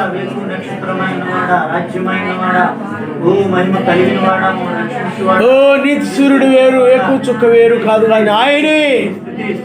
7 సంఘకాలంలో ఉన్నవాడు కూడా ఆయన. ఇప్పుడు ఆయన మన మధ్య ఒక రాజ్యముగా ఉన్నాడు. ఆ రాజ్యమే తలరాయని దానియేలు చెప్పాడు. అదే ప్రేమగల రాజ్యము, ప్రేమగల తలరాయి. ఈ ప్రేమను నువ్వు పొందుకున్నావా? అమర్చమైన దాన్ని, అమర్చమైన రాజ్యాన్ని ఇచ్చి నిన్ను ప్రేమిస్తున్నాడు. అమర్చమైన ఆస్తికి నిన్ను వారసురాలుగా నియమిస్తున్నాడు. ఎంత ప్రేమో చూడండి, నీ మీద ఎంత ప్రేమో. నీకోసం రక్తం కార్చడమే కాకుండా ఆయన కలిగి ఉన్న దాని అంతటి కూడా వారసురాలు అవుతుంది. ఎందుకంటే అమర్త్యమైన శరీరానికి, అమర్త్యమైన రాజ్యానికి నిన్ను ప్రేమించి ఎంత గొప్పదాన్ని చేస్తున్నాడు. ఎంత ఉన్నతమైన స్థితి నువ్వు పొందుకుంటున్నావో ఆలోచన చేయాలి. ఎంత ఉన్నతమైన స్థితి, అమర్త్యమైన దాన్ని నువ్వు పొందుకోవడం అనేది ఎంత ధన్యతో. ఇక మరణం అనేది లేదు, నీకు మరణం లేదు, నువ్వు పొందుకునే దానికి కూడా ఇక మరణం లేదు. ఎంత ప్రేమో చూడండి.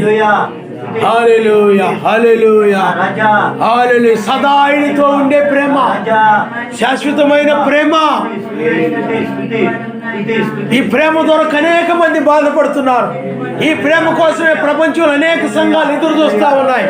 ఈ రాకడ కొరకే అనేక సంఘాలు అమర్త్యమైన దానికోసమే అనేక మంది చర్చిలకు వెళ్తున్నారు, ప్రార్థిస్తూ ఉన్నారు. కానీ వాళ్ళందరికీ లేనుండి ఆ ప్రేమ, ఆ ప్రేమ మైలు నీ హృదయంలోకి వచ్చాడు పరిశుద్ధాత్మ. హల్లెలూయా, హల్లెలూయా, హల్లెలూయా, హల్లెలూయా, హల్లెలూయా, హల్లెలూయా. ఓ మొదటి ప్రేమ కలవరి శిలువలో రక్తము చిందించెను. కడవరి ప్రేమ శాశ్వతంగా ఆయనతో తీసుకొని ఓ ఆయనతో ఉండడం కోసం ఆయనతో తీసుకొని వెళ్ళిపోవడం. హల్లెలూయా, హల్లెలూయా. లోతును తీసుకుని వెళ్ళడానికి వచ్చిన రీతిగా, రాహాబుని స్త్రీని తీసుకుని వెళ్ళడానికి వచ్చిన రీతిగా. అయితే వారు ఇంకా దూతలు తీసుకెళ్లారు వాళ్ళని. కాబట్టి నిన్నైతే ఆయనే తీసుకెళ్తున్నాడు. ఆయన హల్లెలూయా. ఆత్మే నిన్ను తీసుకుని వెళుతుంది పరిశుద్ధాత్మగా ఆయనే. హల్లెలూయా, హల్లెలూయా, హల్లెలూయా. ఇది నిన్ను పైకి తీసుకుని వెళ్ళే ప్రేమ. తనతో ఆయన నిత్యం ఉంచుకోవాలంటే ప్రేమ ఎంత గొప్పదో చూడండి. ఆయన రాజ్యంలో ఎప్పుడు ఆయనతో నువ్వు ఉండాలని ప్రేమతో ఆయన వచ్చాడు. ఎంత గొప్ప ప్రేమో. నీకోసం కలవరి శిలువలో రక్తం చిందించాడు. నీకు ఆయనతో ఉండాలని లేదా? ఆ రాజ్యంలో ఉండాలని లేదా? ఆయనతో జీవించాలని నీకు లేదా? ఇంకా పాపుల వలె జీవించాలనుకుంటున్నావా? ఇంకా లోకస్తుల వలె జీవించాలనుకుంటున్నావా? ఇంకా లోక స్నేహితుల వలె జీవించాలనుకుంటున్నావా? ఇంకా లోక బంధువుల వలె జీవించాలనుకుంటున్నావా? ఇంకా అన్యుల వలె జీవించాలనుకుంటున్నావా? ఓ వీరితోనే, లోకముతోనే, వీరితోనే ఉండిపోవాలనుకుంటున్నావా? ఓ నిత్య శిక్షణ పొందుకుంటావు సుమా. అది మనకొద్దు. అందుకోసం నువ్వు పుట్టలేదు, అందుకోసం నువ్వు పిలువబడలేదు. ఆయన రాజ్యం కోసం నువ్వు జన్మించు. హల్లెలూయా, హల్లెలూయా. ఓ దొంగ వలె ఆయన వచ్చి తీసుకుని వెళ్ళడమే అది చివరి ప్రేమ. హల్లెలూయా, హల్లెలూయా, హల్లెలూయా, హల్లెలూయా. ఓ మొదటి ప్రేమ నా కొరకై కలవరి శిలువలో రక్తము చిందించెను. మొదటిసారి ఆయన వచ్చి తన ప్రేమ చేత కలవరి శిలువలో రక్షించాడు. ఓ రెండవసారి వచ్చి తన ప్రేమతో, తన ప్రేమ గల హస్తములతో నన్ను తనతో పాటు తీసుకుని వెళుతూ ఉన్నాడు. తనతో సదా ఉండాలని. నీవిక మరణాన్ని చూడకూడదని, నరకాన్ని చూడకూడదు. ఆ నరకంలో ఇంకా వేదన, బాధ అది నువ్వు చూడకూడదని, అది నువ్వు అనుభవించకూడదని నిన్ను దాని నుండి తప్పిస్తూ ఉన్నాడు. ఎంత ప్రేమ నీ పట్ల ఆయన ప్రేమ. హల్లెలూయా, హల్లెలూయా, హల్లెలూయా, హల్లెలూయా, హల్లెలూయా, హల్లెలూయా.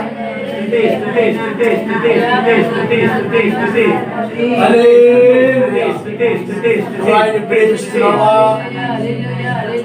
నువ్వు ఆయన ప్రియురాలు కనుక ఆయన వధువి, ఆయన భార్యవి, ఆయన సంతానాన్ని నీవే. ఇప్పుడు ఆయన నిన్ను తీసుకుని వెళుతూ ఉన్నాడు. తీసుకుని వెళ్ళడానికి వచ్చాడు. నేను రాను, నేను ఉండను అంటున్నావంటే నువ్వు ఆయన యొక్క వధువు కాదు. నువ్వు ఆయన ఒక పెండు కుమార్తెవు కాదు. నువ్వు ఆయన వధువు కనుక నువ్వు ఆయనతో పాటు వెళ్ళాల్సింది. నువ్వు ఆయన తన పెండు కుమారుడితో ఆమె 1000 ఏళ్ళు ఉంటారని బైబిల్ చెప్తుంది. ఆయనతో ఉండడానికి ఆయనతో పాటు వెళ్ళాలి. ఓ ప్రేమ, ప్రేమ, ప్రేమ. అడవరి కృప, కృప,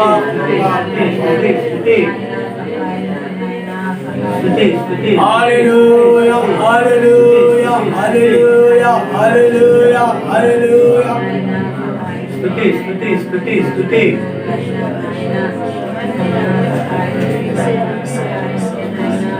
ఇది నీకు మాత్రమే ఈ కృప, నీకు మాత్రమే ఈ ప్రేమ.